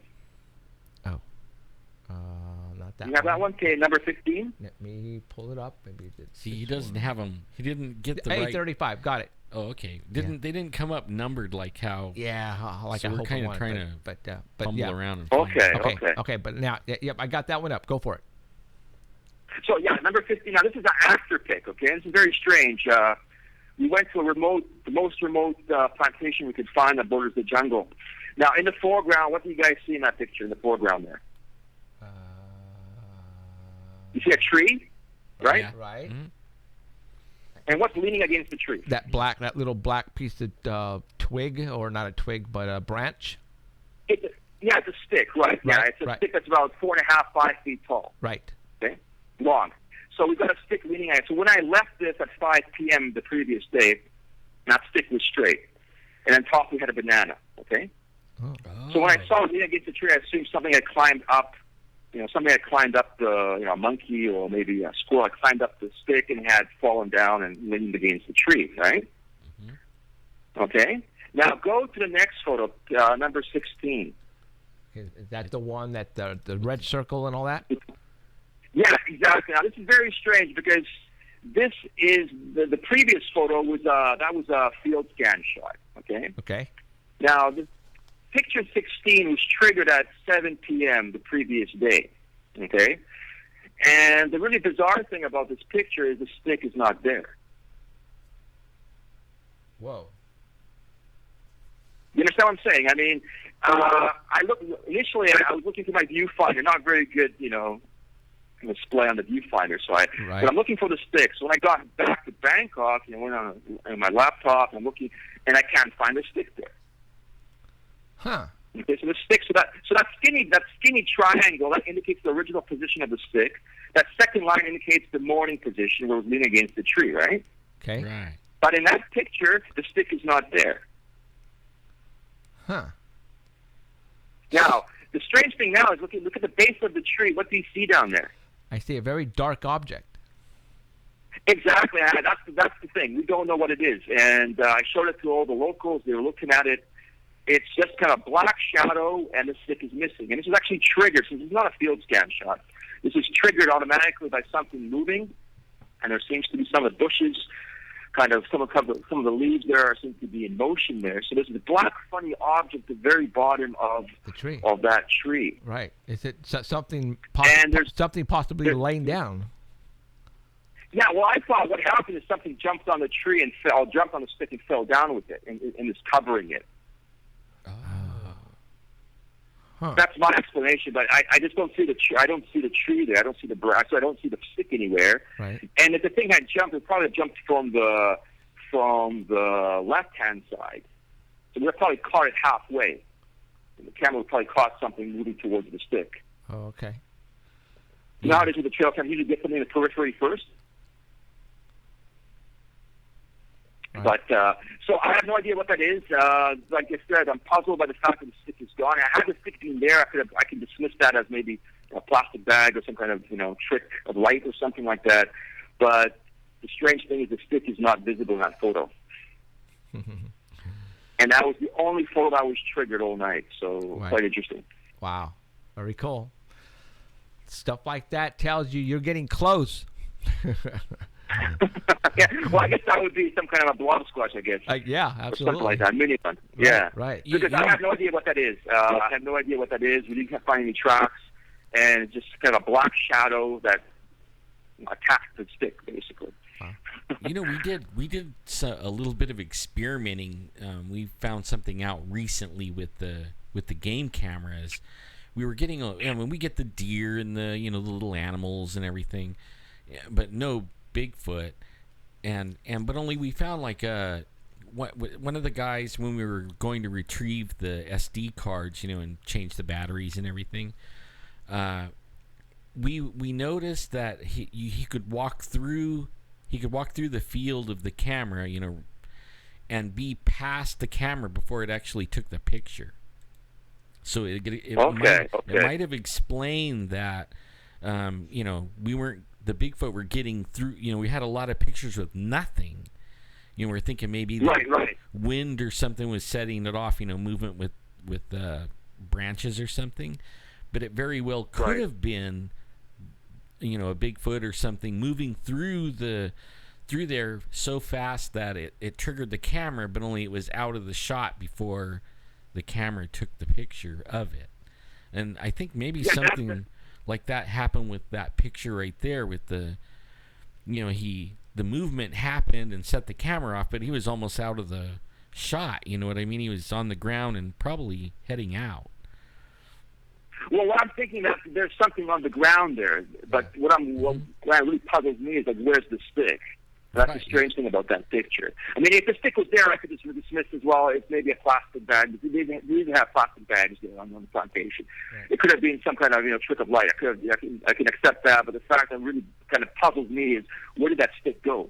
Right. Where's the banana that was like stuck on the top of that stick? So basically, something happened there.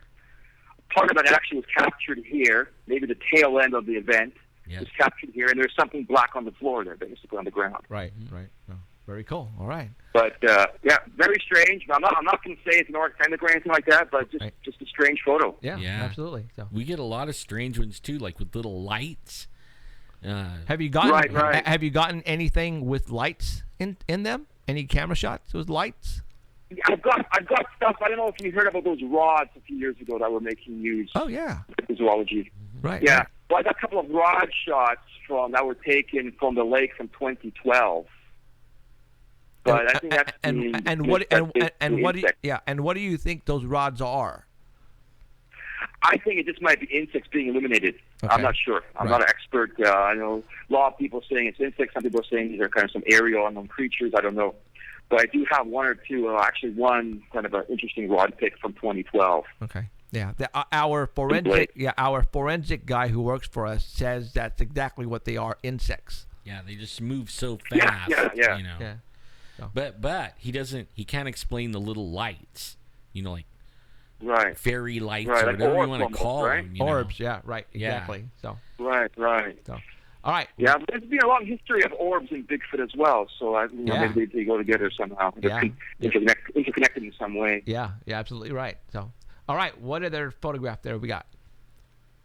I think that's the last pick that I sent you guys. Okay, sounds good. Yep, I think you're right. I think we went through all of them.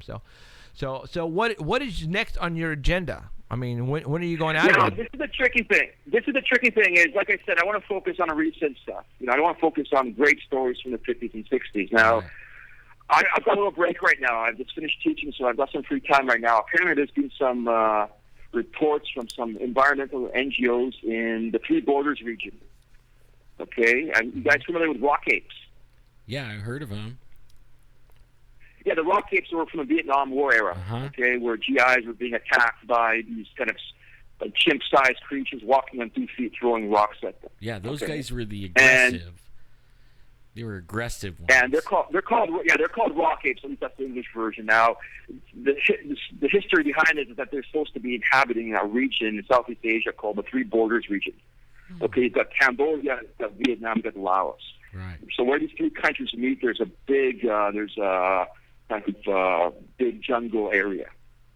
Wow. And there's been some reports of tracks being found last year, so recently. Wow. God, aren't you afraid to go out there in these different, jungles, and you got military, the way, Well, I think that area, from what the research I've been doing, I haven't actually been down there. I've been everywhere in Asia, but I haven't been down that area. And I was going to wait until there's some recent reports before I go down there. And from what I've seen, it seems to be getting very, very popular. It's on the backpacking tour of Asia, these parks. Oh, okay. Oh, wow. Okay. So from the research I've done, there seems to be quite a few, even foreign-run trekking companies there, quite a few NGOs, environmental groups setting up cameras. So it's like, okay, it's not that wild or that, right, undisturbed as it should be, as you would think it would be, Right. Because there's, like I said, there's a lot of expats, a lot of Americans, Europeans, backpacking, living in Southeast Asia. Now, and this Three Borders area is quite famous for trekking. So I think it might not be as wild as you would imagine it to be. Now, when you go out, I saw your guide. They have the machetes. Is that about all you guys take with you guys? You're not armed in any way?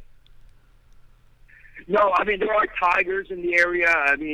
There are tigers there, but once again, from what I've heard, tigers, they're one of those things. They see you before you see them, and usually they move away. Okay, they're quite shy. And for example, in India, it's different. You have tigers that are injured or lame, and they actually hunt people because they're just too sick to be hunting, wildlife. Right. Okay, but that's not the case here. These tigers are healthy, and they hear you, and they just move away. Oh, okay. So I've never had any problems with tigers. The only other risk might be a tapir running over your camp at night. Okay, that was one of the concerns of my guide when we were camping in the deep jungle. There is that a tapir might just run through the game trail or run across his tent at night, like an elephant. Right. Okay. But otherwise, yeah, it's pretty safe. Safety's first. You got to think logically. You want to be moving at you got to be moving through the jungle at a nice pace. Right. Not too fast, not too slow. And also, there's also teamwork involved. You got to communicate with your guides and your porter. Yeah. And my last trek in 2013, I had some safety issues with the guide. That's why I dropped him. Okay. Wow. Yeah. Because we were 12 days in some very remote areas, and one guy was 10 minutes ahead of me. I was in the middle, and the other guy was like 10 minutes behind me. kind of thing. So that's not good. So you want to be, yeah. I mean, that's what I told him. That's not how you trek. I mean, it's teamwork. You got to be, something happens, it's going to happen. I need somebody there, or you need somebody there. Right. Not 5-10 minutes later. Right. Especially if you're trekking through the rainy season. So you have to be a little bit careful. But like I said, it comes down all times just to common sense. Yeah, absolutely. So I mean, yeah, safety is you're right. Safety is the primary concern. I mean, if you guys are 10 minutes from each other, I mean, one of you can disappear, and that's it. Yeah. I mean, that was my concern. I mean, there was one instance where we were kind of trekking along this, or climbing along this kind of mud wall to drop into the jungle, right? Right. And I was hanging on to a branch, and for some reason, everybody stopped. So I'm clinging on this mud wall, and there's this deep jungle below us, and I'm hanging on to this branch, and I'm telling these guys, hey, let's move, come on. And so stuff like that you have to be really, really careful with, really, really careful. That's why you want to spend a little bit more, and you want to get professional guides working with you and knowledgeable, and they know, the various risks that might happen. Right. Oh, that's cool. So, all right, Daniel, I appreciate you coming on. You know what? I would like for you to keep us in the loop. I know you put up a lot. I know you put up a lot of cameras. If one of these days you get a picture of a tiger or something like that I think our fans would love to see. Because these photographs from the remote areas of places where nobody goes to, and you get a weird animal, and I don't care what it is. I would love to show it to my fans. Yeah, and even just hear about... about... I mean, cryptozoology and zoology are very closely related, aren't they? Yes, absolutely. You have to kind of know, So, I mean, my first love was zoology, and then I kind of moved on to cryptozoology. So definitely, if I do get some interesting pics, I'll send them to you. Yeah. And if you guys have any questions about any type of foreign, Asian Bigfoot-like creatures, just contact me, because I've basically investigated all of them. Well, not all of them, but most of them. I've been to northeastern India. Right.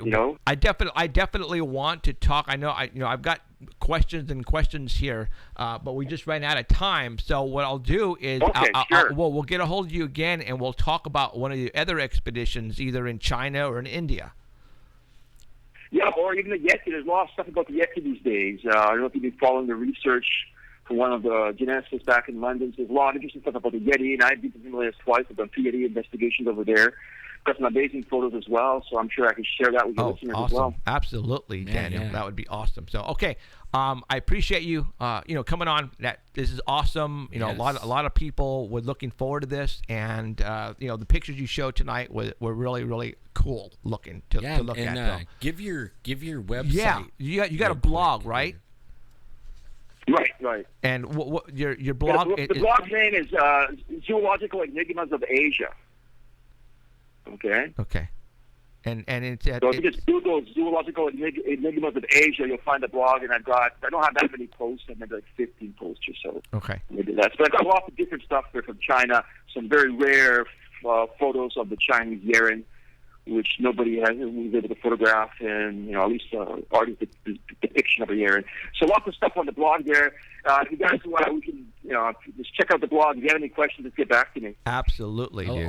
When I put this show up, all on the archive on YouTube, I'll also put that link to it, so that everybody can go and check it out after they listen to the show. Right on. So, all right, Daniel, thank you very much, sir. And again, keep us in the loop. Okay, thanks for having me, guys.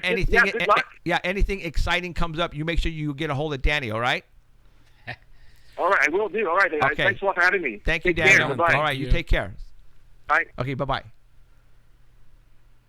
Yeah, I mean, there was so much that we can continue talking, but we're already at the top of the hour, so we got to get the It's cool stuff. Man, like I said, there's 4 other expeditions that I actually written down that Danny told me about, and I'm going, the China, the India, obviously the Malaysia, what we talked about, but there's still the Yeti, and that Yeren. and in Australia, the Yowie in Australia. So he's done all that, guys.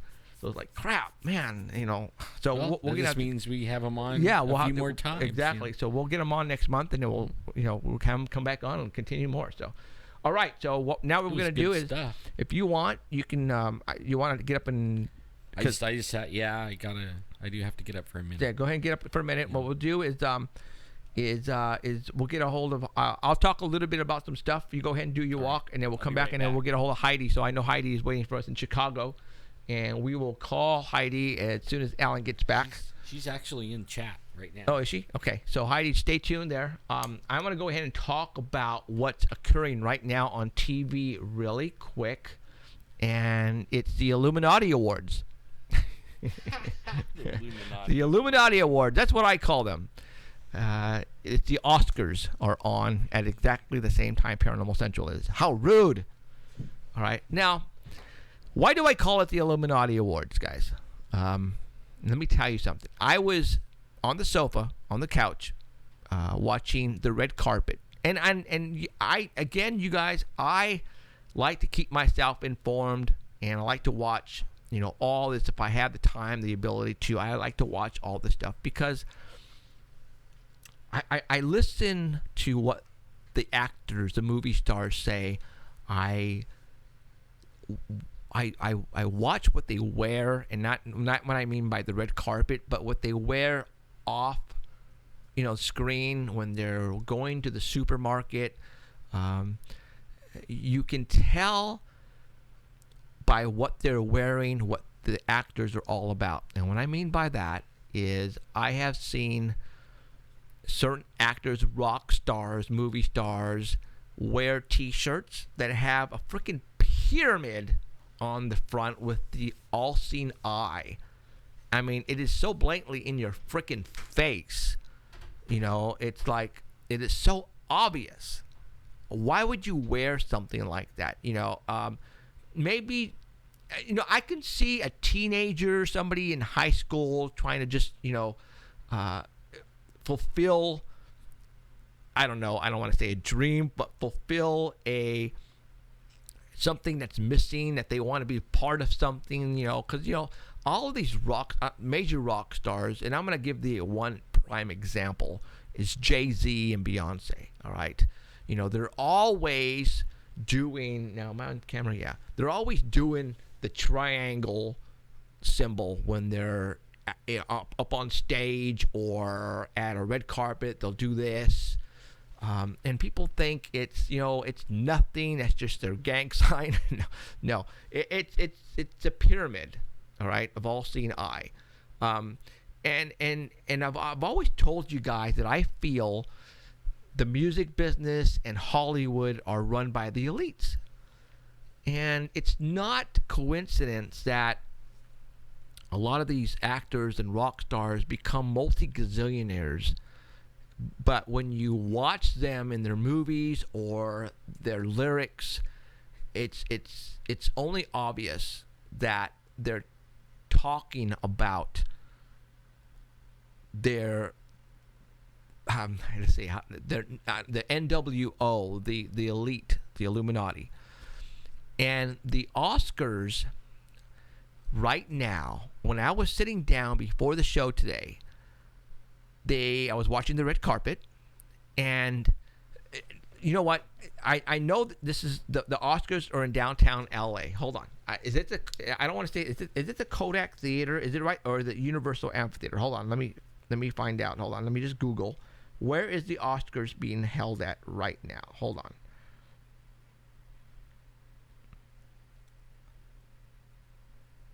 on. And I can't see the chat right now, or else I would. Hollywood, Dolby Theater, blah, blah, blah, Oscars, Academy, Dolby Theater? Is that where it's... okay, well, and I should have had this Oscars held, hold on here, Dolby Theater, and I think, it is a Dolby Theater, and that's right there on Hollywood Boulevard, I believe. I mean, yes, it's on Hollywood, Hollywood Boulevard, 6801. It's Dolby Theater. Okay, so they shut down Hollywood Boulevard for this. Now, in the Bible, in a lot of the Illuminati symbolisms, I have showed you symbols.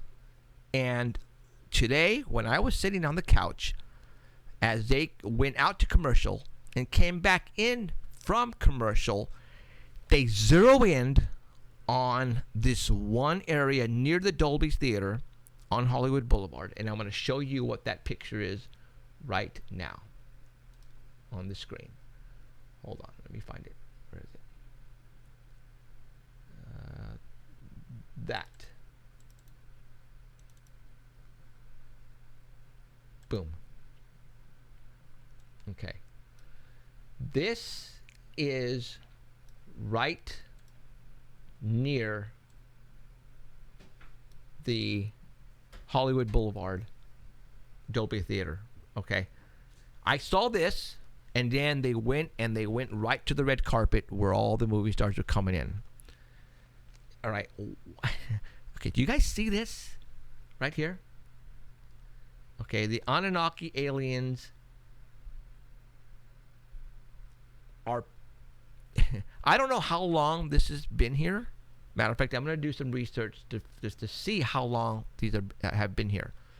But they zeroed in on this particular structure, and then it moved to the left. The Dolby Theater, I believe, is to the left of this. And that's where the Oscars are being held at. Like they were basically telling you, look. Okay? Look. Symbolisms right here from the elite, the Illuminati, Anunnaki, Planet X, Nibiru. That's what all this is about. All right? And it's like they're giving us hints. All right? I've showed you this before, but I would have never thought that they would actually show it on the Oscars. And if you guys are recording the red carpet, how many of you just remember seeing this not more than a couple of hours ago on freaking TV? All right, now let me show you another picture. All right, the Oscars, the trophy itself, the man. All right, they use this. The symbolism is there, going back to Egypt, going back to the all-seeing eye, ISIS. All right, the pyramids, Egyptian. All that is, it's all together, man. It's the elite. It's like the bloodline. If you want to become famous as a movie star, as a rock star, just say the word and sell yourself to the elite, and we'll give you that power. We'll make you famous.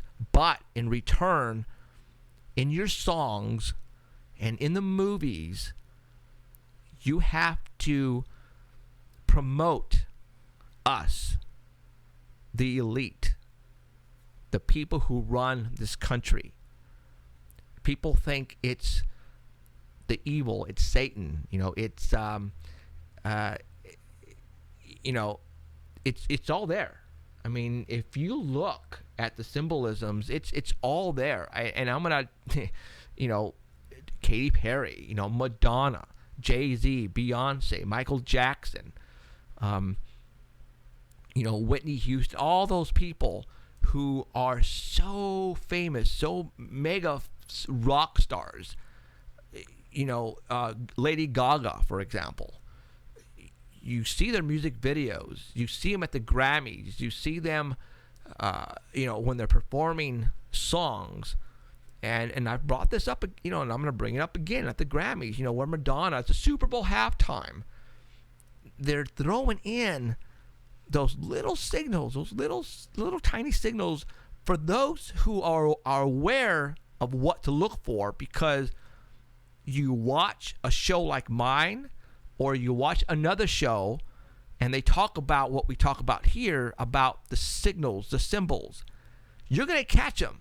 You're going to go, holy mackerel, did you just see that pyramid with the all-seeing eye on it? Or did you see Julia Roberts walking down the street, and her shirt has ISIS on it, Egyptian, and has the pyramid with the all-seeing eye on there? There's actually a picture of that on the internet where she is wearing a shirt, and I think I've showed it on here before. They're not. It's like they're not hiding it. It's like they're instructed to put this out there to say, hey, we are in charge of you guys out there, in wherever you are. We are the ones who are putting the music. We are putting some liminal messages. I would like to, I'm pretty sure in a lot of these movies and music and music video, there are subliminal messages, and they're all over the place. And a lot of the TV commercials, and they're brainwashing all of us, guys. They are. I mean, there's no doubt about it. They are. Another picture I want to show you. And I've talked about this particular subject before, and this was like 3 years ago. And obviously, there's a lot of you guys who are new, who don't know what all this is about. But I think it's on the 5 freeway in Los Angeles. There is a large mall, and it used to be a tire store. It used to be Sam's tire, not tire store. I'm sorry, a manufacturing company where they make Sam tires, and it was built to represent an Assyrian palace as of back in Iraq times. All right, why would they do that here in Los Angeles? And these are right there. My wife and I used to talk about this. Is like, I would drive down the 5 freeway and I would see this very large structure that looked like it's, what the heck is this thing doing here in Los Angeles? It should be in Iraq. This is the type of building this thing represents. And it's, what happened is, and it's also connected to the Masons and that type of I believe the owner was a Mason and had this building built to for manufacturing Sam's tires, like Sam and Goliath tires for vehicles. And then all of a sudden they make it to represent the Assyrian palace as in, it's in Iraq. It's like, what? And then they freaking make one and they put it on freaking Hollywood Boulevard near where the Oscars at. And I'm going to show that to you again. There it is. That is right there. How many of you have gone down Hollywood Boulevard as a freaking tourist and probably walked right under this and you never even paid attention to what you're looking at? And there it is. So, why do they push these particular symbols constantly on us? Is it maybe that what we talk about on this show is for real? Anunnaki. I mean, how many of you have heard of the Anunnaki in Nibiru and ancestors? They're the ones who actually put us on here on Earth, and they come around every 3,600 years, and supposedly they're on their way back. That planet X, Nibiru, they use it. They use that planet X and Nibiru constantly on TV shows, and I've talked about The Fifth Element. I've talked about Star Trek, Into the Darkness. How did this start off with the Enterprise trying to save, and it has right there at the bottom left-hand corner, Planet X Nibiru. The volcano is about to erupt and totally destroy that planet, but the Enterprise saved the planet by destroying the volcano or freezing it up so the lava doesn't completely blow up and stuff. Well, again, are they feeding us little hints? So when the time comes, if this is all for real, that you guys don't totally freak out. All right? Are they conditioning us? I believe they are. I mean, come on. Look at this. Why would, or who would, built this right near the Oscars? It's just like, it's out of place, guys. I mean, come on. That is totally out of place. That shouldn't even be there. Did they film a movie with this? No. That's, somebody spent a lot of money to put this. Why would they put this there near the Oscars. It just, guys, open your eyes. These signs are everywhere. It's just, you guys just have to open up your eyes and you know, I've told you guys, I am a very religious person.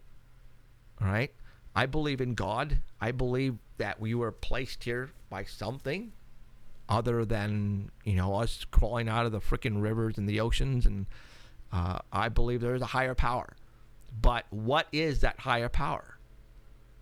You know, and you know, we actually we talk about religion here as well.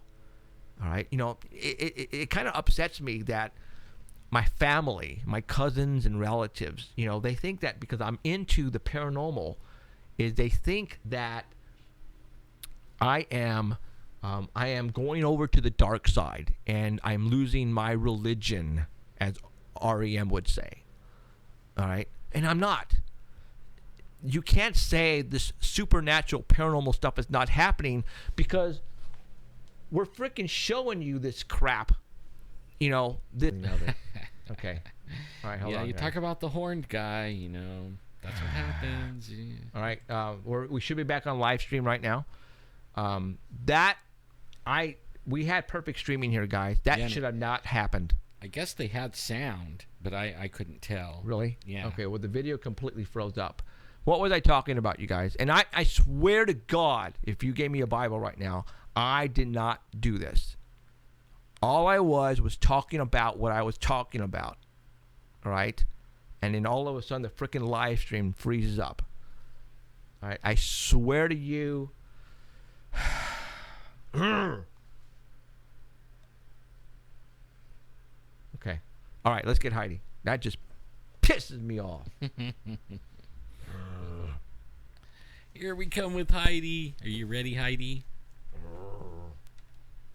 I'm ticked off right now. She said she thinks so. Yeah, you know, it really does seem like when we talk about that thing that we have the more problems than we ever had. Good evening. Hi, Heidi. Hey guys, how's it going? Wow. Well, it was going stopped for a great. second. How freaky is that? I mean, I crept away for a minute to get some chocolate, and I come back, and boom, you guys have exploded off the air. Yeah. What the heck? People said that they could hear us, but the screen was completely gone. And again, that never mind. It happens only when I talk about the elite. It does. Don't say the E word. Okay. Yeah, it's the horned guy. God, that just pisses me off because now it's part 1 and part 2, and people don't like part 1 and part 2 type of deal, but unfortunately this one's going to be a part 1, part 2. There's nothing I can do about it, guys. It's the Illuminats. You know, that's what happened. Good. God. Yeah, and I missed the big announcement. I had to catch it in the chat room. I had to work today, believe it or not, so I was out and about. So, Okay. Holy smokes, that's great news. Yes, it is. 26 episodes that the Fox Network has just ordered from us for for most of California and probably LA as well. And I got a feeling that it's going to travel eastward. And so yeah, things are going to start happening, I believe now. Yay! Yay Everybody is raise right. your coffee mugs. Yes. with the alcohol in him. Yeah, some of the Baileys. Mhm. The harder stuff. So, all right, Heidi, let's talk about what you got going here.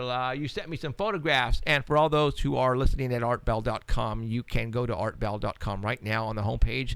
Look for Heidi photographs, and you'll see Heidi's name on there, and click on that, and we're going to talk about those photographs. Heidi, tell everybody who in the heck you are and what you're doing and all that stuff. Oh, gosh. Man, you guys better prepare yourselves because I am wackadoodle. I'm just kidding. But I like to say I'm someone who has been there, seen that, experienced it, freaked out, found some answers, wrote about it, got over it, and now I'm hoping to help others do the same thing and understand this crazy world of ours because there's a lot of crazy things out there. And I want to invite everybody, if you would like some odd advice and to share your stories on everything from angels to aliens, please take your time and send your pictures, info, questions, stories over to oddadvicehh@gmail.com. Or you can also visit HeidiHollis.com, and you could send your stuff on through there, find me on Facebook, all that good stuff. So, yeah. And you know what, Jeff, I have to say, you were talking about the Oscars and how they look very much like the Egyptian statues that you see over there. You know, those statues, those Oscars, they're made here in Chicago, so I'm leaning towards that they might be a gang sign of some sort.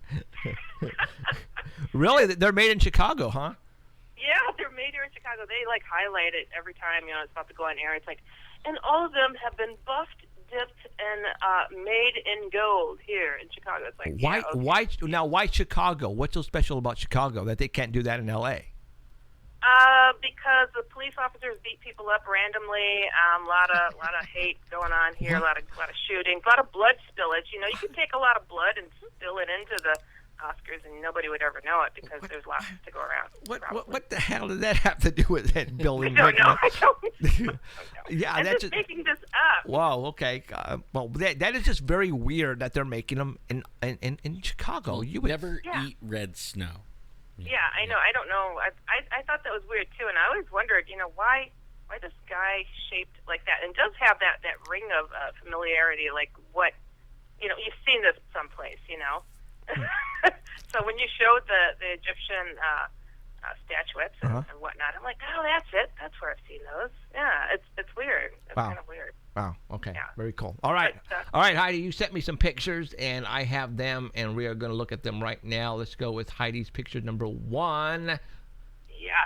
Let's go with number 1. And I want to invite people, okay, because I mean, I have an interest in a lot of crazy stuff. And, I mean, lake monsters are near and dear to me. No, they're not. I'm just making that up, too. But I just think the whole topic is just a freaky thing. I don't know if this got posted up there, but I don't know if you guys know that there's a Wikipedia page for lake monsters around the world. I mean, these things appear everywhere. Right. I'm talking about Canada. Canada's got Reindeer Lake, Thetis Lake, Lake Manitoba, Lake Utopia. Lake Utopia. I'm sorry, that's in that's Canada as well. I mean, United States has them in like so many states. It's crazy. Cameroon has it. Lake Tahoe. A Republic of of course, a Republic of the Congo. I mean, if you go to that Wikipedia page, you will be just blown away. The list goes on and on. China, Turkey, Russia, Sweden, Norway, Italy. I mean, it's crazy. It's crazy. It's just not Loch Ness.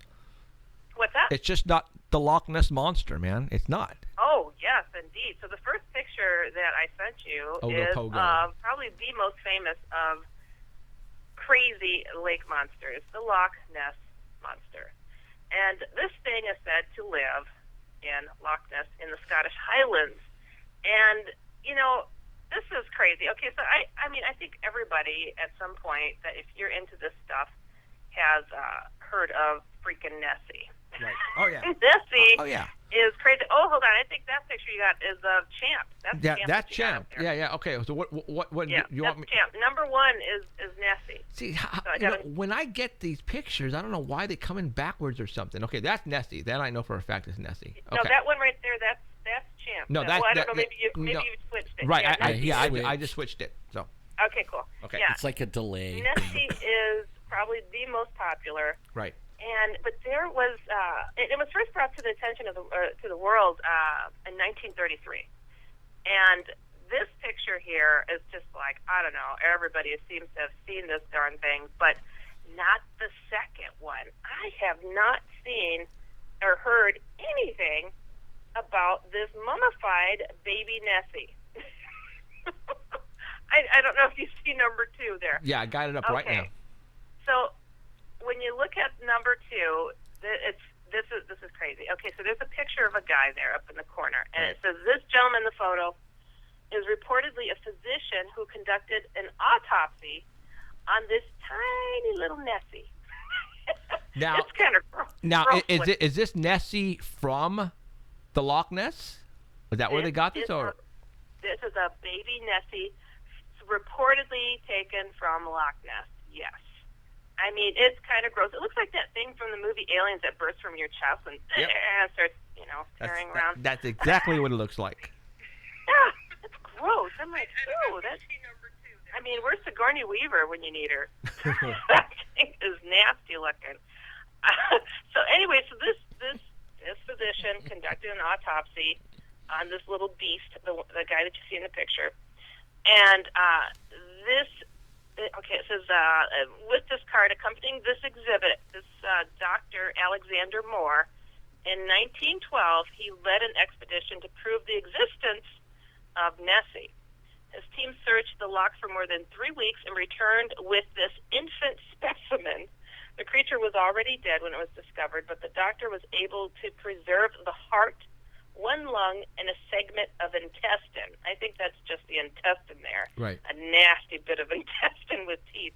No, I'm just kidding. You can see that little vial or something. And supposedly, this thing traveled with Doc Wetzel's Traveling Curiosity Show of Old Gettysburg Village.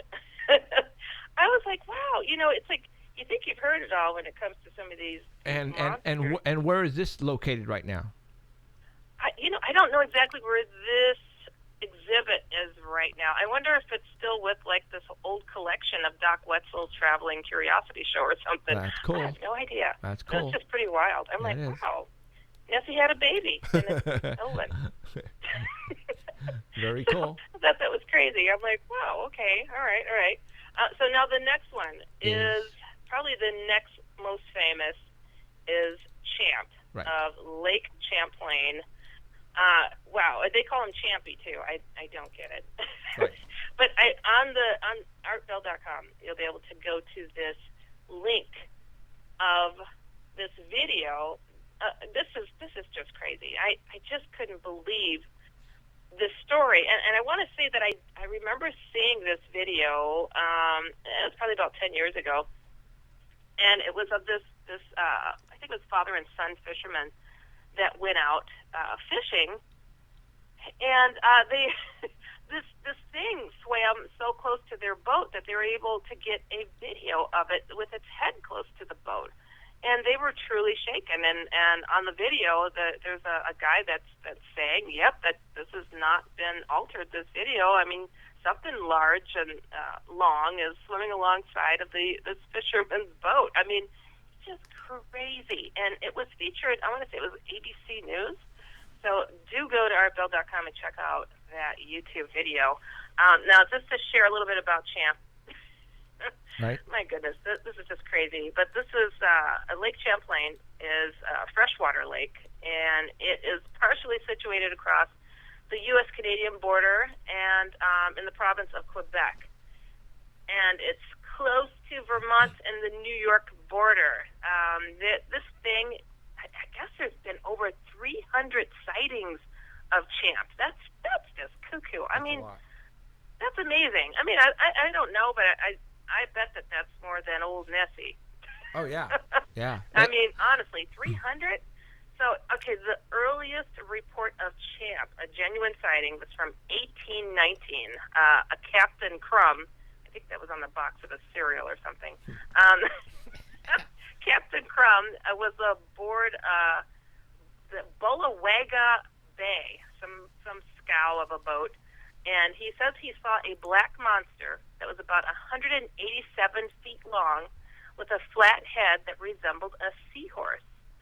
According to the account, the monster reared its ugly head more than 15 feet out of the water. Wow. The creature was 200 yards in the distance and traveled with the utmost velocity while being chased by two large sturgeons. So apparently there's a natural predator for the lake monsters of the world, the sturgeons, which are ugly beasts of fish. Ugh, They are really ugly.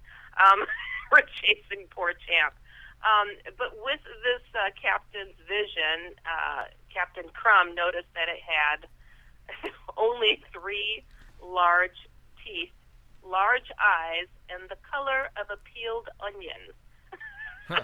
And he says it had a white star on its forehead. I mean, that's just so weird. And it's let me see. It also said that Champ was pretty much quiet for the next 50 years until reports of the monster started to resurface in newspapers around 1873. I mean, man, I guess that was pretty traumatic for Champ, and Champ needed a rest. I don't know. Yeah. Sturgeons are chasing it down. It's just funny. Has there been any recent sightings? You know what? Well, the video that I want to say that was like from 10 years ago. Okay. The link that I sent you. I mean, absolutely, just really amazing. And I mean, these fishermen were shaken. I mean, they're just like, it came along the side of the boat. We could see it was long. You guys have got to check it out. It's really, really a crazy, crazy looking thing. Now, my home state. I mean, I was born in California, but I was raised in Wisconsin, and I wanted to highlight the lake monsters of Wisconsin. Just because Wisconsin just doesn't get enough attention. Yeah, it's just the done. cheese. That's it, cheese, right? You can switch on over to the next. All right. The next looking creature. I just think this is hilarious, but I loved it. This is some kind of artist rendition. Okay. But the lake monster, I guess it's the most famous, is from Rock Lake, Wisconsin, and Rock Lake. I want to say, it was in 1869 that there were countless occasions, I guess for like 15 years, that an oversized serpent was spotted lurking around, hissing at boaters. Can you imagine that? Wow. I mean, just crazy. So, and they would oftentimes, this creature would grab the bait from fishermen and pull them a little distance and scare the crap out of them. This one fisherman named Hassam was once struck. He struck a spear into the monster, but he couldn't hold it. He said that it was as powerful as an ox. In 1882, they were calling this thing the Rock Lake Terror.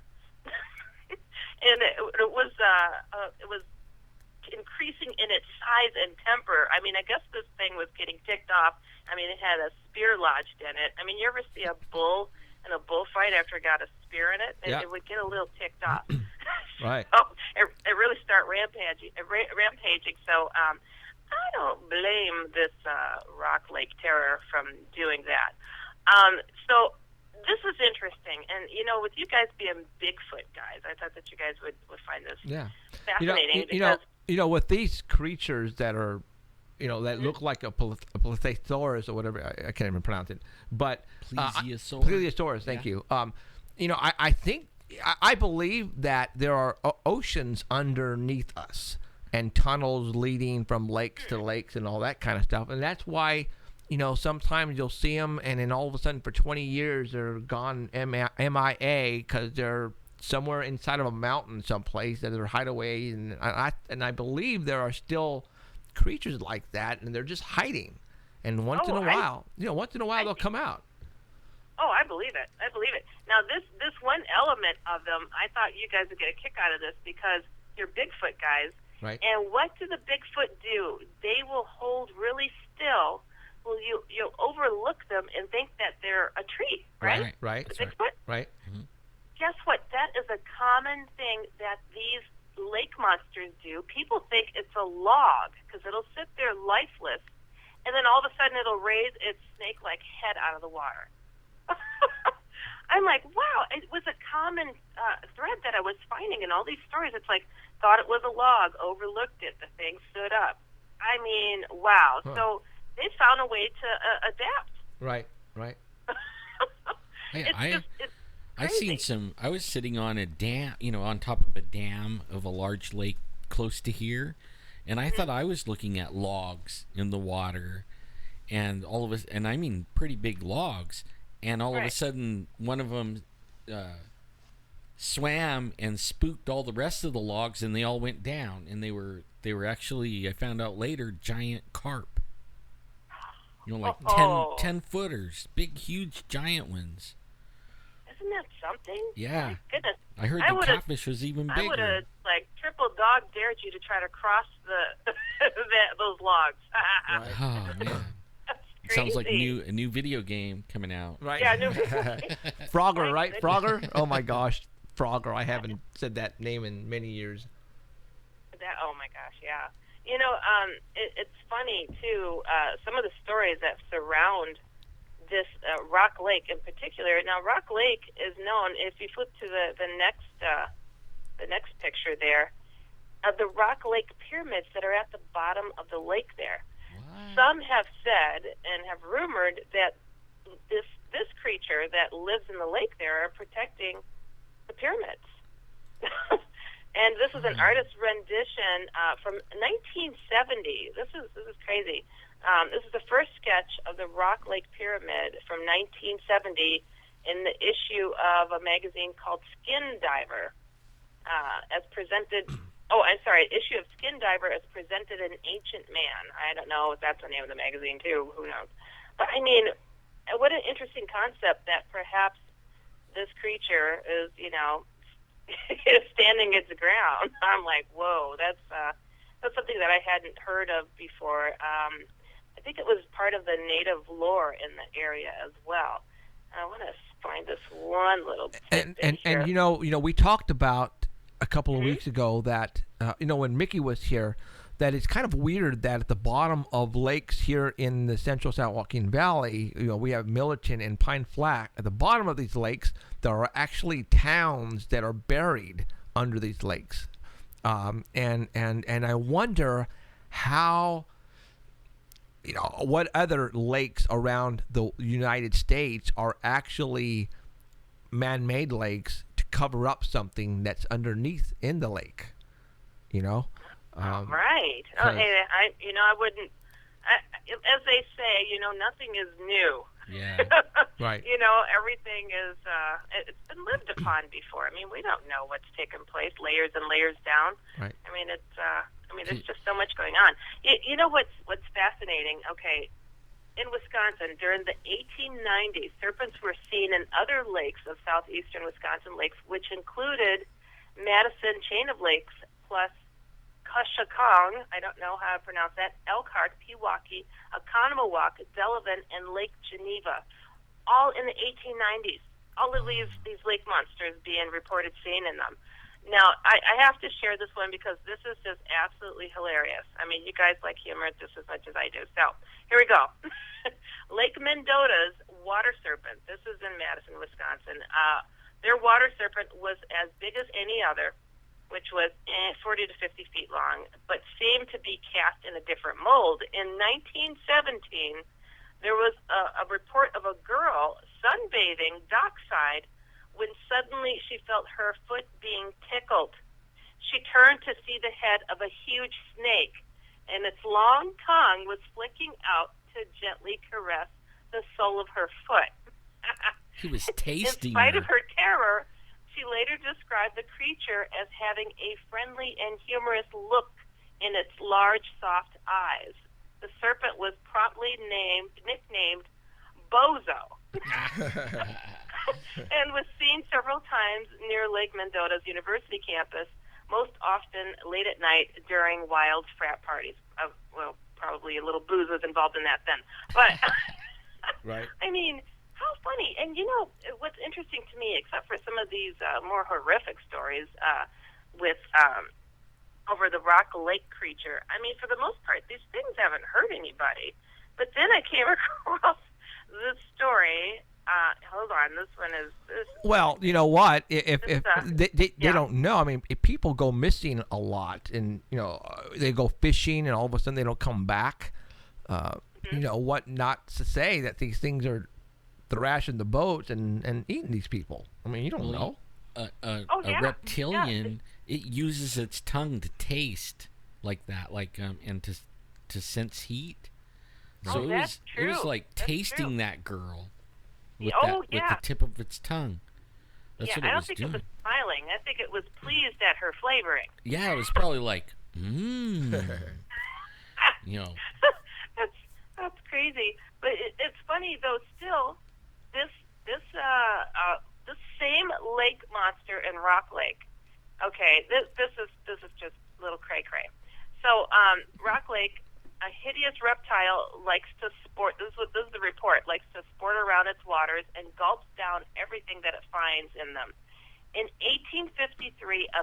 band of Indians who fled hither for security against the soldiers were overtaken by this creature, lashed to death, as if, how an alligator might slam you against the rocks, and ate them all. Whoa. Oh, I Wow. was like, what? That is crazy. That is crazy. I mean, this is a mean lake monster, everybody. I Nobody guess. go to Rock Lake alone. That's all I'm going to say. Wow. That is just crazy. Now, I'm from Wisconsin, and, I run into such interesting people, though I live in Chicago now. But I actually met somebody whose sister was met with a lake monster. That's right. Dundee, Wisconsin, Campbellsport. It's like right together, Dundee, Wisconsin, and Campbellsport, Wisconsin, on Long Lake. And this person that I had bumped into was telling me how their sister was being pulled behind a boat, and she was skiing, water skiing. And she started freaking out, screaming, pull me in, and they're like starting to slow down. She's like, no, keep going, but pull me in. And they said she just could not be calm. She said the whole time she was being pulled, this giant snake-like thing was swimming behind her as if trying to catch up with her. I mean, my goodness, she should have counted her lucky stars for her good balance in such a moment. That's all I could say. Wow. I mean, wow, that's crazy. That is just crazy. I don't know what I would do if I saw something like that swimming behind me. That's all I'm going to say. Yep. I'd start reeling myself in, Right. You start like pulling on the rope, pulling myself to the boat. Wow. I would have hoped that I could have sprouted some wings or something. Gosh, I mean, that's horrible.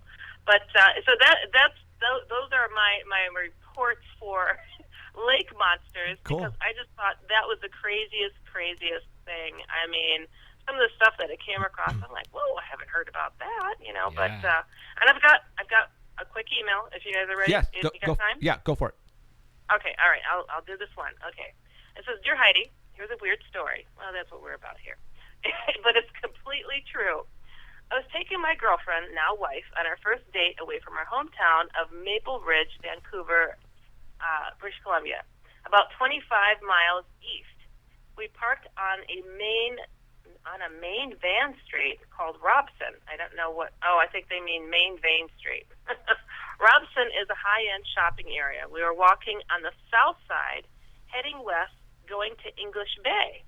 As we walked along there, this tiny, maybe 2-foot-tall female just walked past us.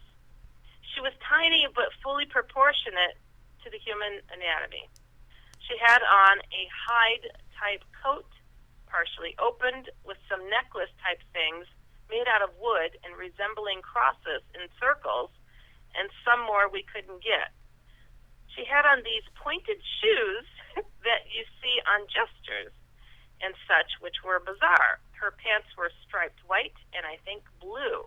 Like I said, she was right out of Lord of the Rings. She had dirty blonde, long, messy hair past her shoulders. As we passed her, we both looked at each other as if to see if we saw the same thing. Right at that moment, she turned around and stared at us.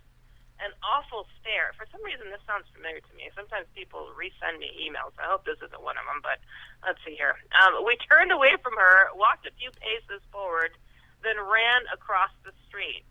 We started to talk to each other about what we witnessed when this tiny creature walked past us again with an evil, staring grin. Oh, my goodness. Okay, that just gave me chills. Not only did we see her having scrubby hair, but also with a wart on her large pointed nose. Whoa. We then walked a little faster to get away from it, ending up on English Bay. There was no way she could have crossed the street and got ahead of us as to pass us once again. Truly something out of this world. We are now married, 25 years have passed, but we still try to figure out what it was. That's the story. On a lighter note, while we went skinny dipping in the Meager Creek hot springs, not only did we see a Sasquatch, but also a large black cat in the middle of nowhere. The Sasquatch was motionless as if to try to make us think it was a tree trunk or something. But we sensed it and ran to our truck. As we traveled down the logging road, a large black cat ran across the road. Please don't use my name, as it's too crazy for anyone to believe this all can be true. Sincerely yours, Steve. Wow. Wow. I mean, we're talking, that sounds like a gnome or that, Right? I don't want to say fairy. Jester. Yeah, gnome or a troll. Oh. Wow. And you know what? We get reports of those type of small little creatures, man. And guys, you guys think we're making this up. Well, we're not. I mean, we had an episode on the evil gnome out of Porterville, California. Monsters and Mysteries did an episode on that. And even the Native Americans talk about these small little creatures. I mean, guys, The ones up at the Thule, right, where they did the evil gnome right thing. Uh-huh. They were verifying that evil gnome thing of that show. Right. They were verifying it, saying there's stuff in the river too. Water babies, right? Yeah, Water yeah, babies, and even Kathy Strain talks about that in her book. Guys, weird stuff. And that's what we're all about here. Weird, like Heidi said. Truly So is. I mean, that was pretty bizarre. For some reason, it sounded familiar to me. I think I've had a handful of such reports sent to me as of late, the past several months. It's always such a, you think that you know this world. You really do. And then you Right. get these, like, whoa, way out there, like, stories that are like, there just has to be a lot of validity to it because Yeah. it's Well, too far out there for people to make this up. This is 25 years ago. right. They don't want to be, pointed out to say who they are, who experienced this. But, how funny is it that we just got done talking about how these Bigfoot like to look like a tree. And Right. here, these poor people are just running into giant cats and Bigfoot trying to hold still to look like a tree. It's Right. hilarious. I got one for you, Heidi. You know how, Yeah? like lately, the shadows people thing has been really hot on Facebook. Everybody sharing their stories and everything. And I've been keeping track of it. But my mom went to Morro Bay for a week, and she came back yesterday, and she was saying that one of my little nephews woke up and something scared the what right out of him. And now his grandpa would have been 6'6". Okay, but Okay. he died a long time ago in the 70s. Okay. But he saw something that was around the size of 6'6" in the house, and it was a shadow wearing a long coat. Oh, Okay, gosh. no hat though, right?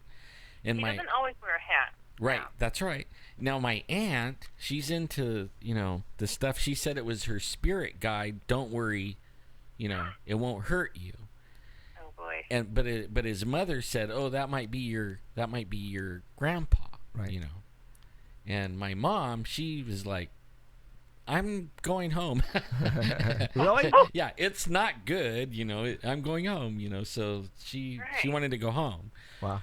But that was just only this yesterday morning. Mm-hmm. Wow. Yeah, in Morro Bay. Wow. Gosh. Isn't that crazy? Yeah.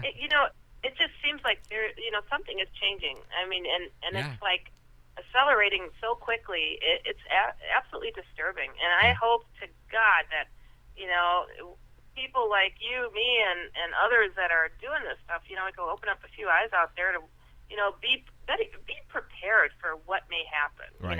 Right. because it's just important. I mean, we have a lot of fun doing this stuff, but it's serious business, you Yeah, know? it is. It is, and Yeah. and I'm going to talk to everybody about a call that I just got, an hour before the show. But all right, Heidi, we got to let you go because we got 13 minutes left, and we went. All right, sounds good. Man. You guys have an awesome evening. Yes. Fun Bye, as Heidi. always. And we Love will ya. talk to you next Sunday. Okay. Cool. Thank All you, right. thank Good you, night. Heidi. Okay, see ya. Okay, Bye. bye. Okay. Yeah, I mean, there's still a couple more things that I want to talk about. Really quick, I got a call an hour literally before we went on the air, and somebody, it was from La Alhambra or Alhambra in Southern California, and the husband called and he says, "Hey, I don't usually do this. I called this. No, I went on the internet and I typed out blah blah blah. Your phone number came up, so I called you. And basically, for the past 2 years, he's been married now, going on 2 years, and they've been getting they're having a lot of bad stuff happen to him in the house, right? And he goes, "What can I do? What can I do?" And I told him what to do, and he and I said, as far as saying the word Jesus Christ and all that, and then I said, well, how long have you been married? He says 2 years. And how long has this been happening? 2 years. And I said, and I said, maybe your wife has something to do with it. And I said, has your wife messed with the Ouija board or anything with black magic or evil or anything like that? And he goes, well, when she was young, she did mess with the Ouija board, and that's as far as he got to it. And I told him, well, in order to get rid of whatever's evil there, you have to be the owner. They were renting, and I told him how to do it. Hung up the phone. The phone rings. Same number comes up on the caller ID. It's the wife, and she goes, "Hi, my husband just called you." And I said, this stuff has been happening to me all my life. My kids are in danger. I almost died. He just almost died. My kids, there's something going on. And I asked her right off the bat. I go, have you messed with the Ouija board? And she says, well, yes, when I was younger, I did mess with fool around with the Ouija board, and I did mess with black magic and evil. And I said, you're done. I go, there's nothing I can do for you. You opened up something that I cannot help you close. You guys have to stop goofing with this stuff, all right? The only hope she has is that one hope that everybody can use. I mean, it could still save her out of it. She says she's tried, and whatever's there is preventing them from getting rid of it. I mean, she says she's tried everything, and she's down to her last straw. And I said, you know what? There's nothing I can do. You opened up something. You mingled. You goofing around with the wrong crap. And I'm telling you guys out there right now, don't mess with Ouija boards. That SHIT is for real. You mess with it, and they're selling this crap in Toys R Us. Yeah. Because they want to get the kids involved. They're even making pink ones for girls. You guys just need to stop it, all right? Don't go to a party. Don't go to a Halloween party and all of a sudden see a Ouija board on the table. If you do, get the hell out of there. Because if they start messing with it and open up something, it's going to get attached to you, and you're done. If you have a family with kids, you are done. All right? This is not something to have fun with. All right? The way she was discussing what was going on with her life is a couple of her kids almost wanted to commit suicide. She almost died. He's having problems. He's scared out of his wit. And I told him, dude, you married into something really evil. Unfortunately, there's nothing I can do for you. And there's nothing. Stop it. Don't mess with Ouija boards. Don't mess with evil. This stuff is real, guys. Once you open it up, that's it. You're done. Well, you are done. You can get rid of it, but it's not going to be easy. It's not going to give up so easy. They're going to have to really. Yeah. Well, they're going to have to really go. Really fight. Right. And without anybody to give you instructions on how to do that, guys, because I told her no investigation team, no paranormal team is going to help you do that. Nope. They'll run away screaming. Yeah, they will run away. Yeah. All right, because they have no clue what they're getting themselves. All they're going to do is go and take video and verify. Yeah, and say, okay, yep, you got something crazy here. Bye. You're on your own. All right. Some of them will say they can, but when they get over there isn't anything they can do. No, there's nothing. And that's kind of like a little bit misleading, because a lot of them that are into that. They bring things home, right? Right. With them. Right. Yeah. And then if you know some of them, they're having all these health problems. Right. And that's exactly what's happening with her right now. So yeah. See, right, so don't. All right. Bad. If you are in a room with a Ouija board, get out. Go. Don't buy one. Yeah. Don't think it's a freaking fun thing to buy for Halloween. Don't. Heidi says give him her number. She'll try and help him. She could help him too. Okay. All right. Then I will. Can. Okay. I'll do that, Heidi. Okay. We only got like 6 minutes left, dude. And and I want to talk about a little bit about where we were at yesterday. Oh, yeah, I mean, you know, we can spend another half hour, an hour talking about this. But okay, we went yesterday. We got a call around the same location where he thinks he's being visited by Bigfoots. And this is not the mountains. We're not talking 5,000, 8,000, 10,000 foot elevation. We are talking valley floor. All right, near the Kings River. That's all I'm going to say. So we took a trip there yesterday. Alan, Robert, myself, and we went. This guy, he's all excited about us being there because he's seen some stuff that he just can't. And I've told you guys about this location. Do you have the footprint? Picture? We found some stuff, guys. They're on his place. All right, and we're talking about where people tell us we're crazy that there's no Bigfoots. Well, I'm gonna tell you, they're down here eating all the oranges and lemons and tangerines and this is on his hill, on his property, looking down, and this is where they're coming up. All right, I'm just gonna go through these pictures really quick because we don't have much time. He has 3 high-power tension line coming straight to his house, and they converge right at his place. So he has these major highways. Okay, they like to use. What you're looking at here is the big toe, right here, and obviously you can't see it, but then it goes little and a little and little. Okay, we found these, and they were very spread apart, like 8 feet, 10 feet, 8 feet. It was stride. like 10 feet. Okay. And and that's what we were finding all over the place. There's very high weeds on the side of this hill, and you see, you can see where it's depressed, a location where it's the weeds are literally pressed in, and there's nothing around it. Yeah, all the weeds are not disturbed. Okay, the weeds are not disturbed around it, but you go another 8 feet, 10 feet out, and then you have another pile of weeds that are depressed. Yeah. All right. And you're going, that doesn't make any sense. That's not a deer. That's not a rabbit. That's not wild boar. Well, that one has a toe in it. That one has a toe on it. Okay, let me show you. I mean, it's not a deer. That's a footprint with toes. Right. It's hard to see in the picture, but really, there's toes in there. There's toes there. It was kind of hard. Okay, now, he took us. He goes, Jeff, I have to go show you something that is really bizarre to me. And he says, as a matter of fact, the night before, we went there yesterday, Saturday. He said Friday night he was out working on his water tank, and he was cussing up a storm because he was, he was getting frustrated. All of a sudden, right around his chicken coop, he hears a human whistle at him, very loud. And he looks over and he goes, "What the beep?" He goes, "Who the effing is over there?" And then he yelled out his wife and his daughter's name. He goes, "Are you guys out there?" And all of a sudden, they open the front door, and his wife comes out. He goes, "What are you yelling at?" He goes, "Oh, my God, quick, come here. Somebody is whistling at me right now over there near that tree."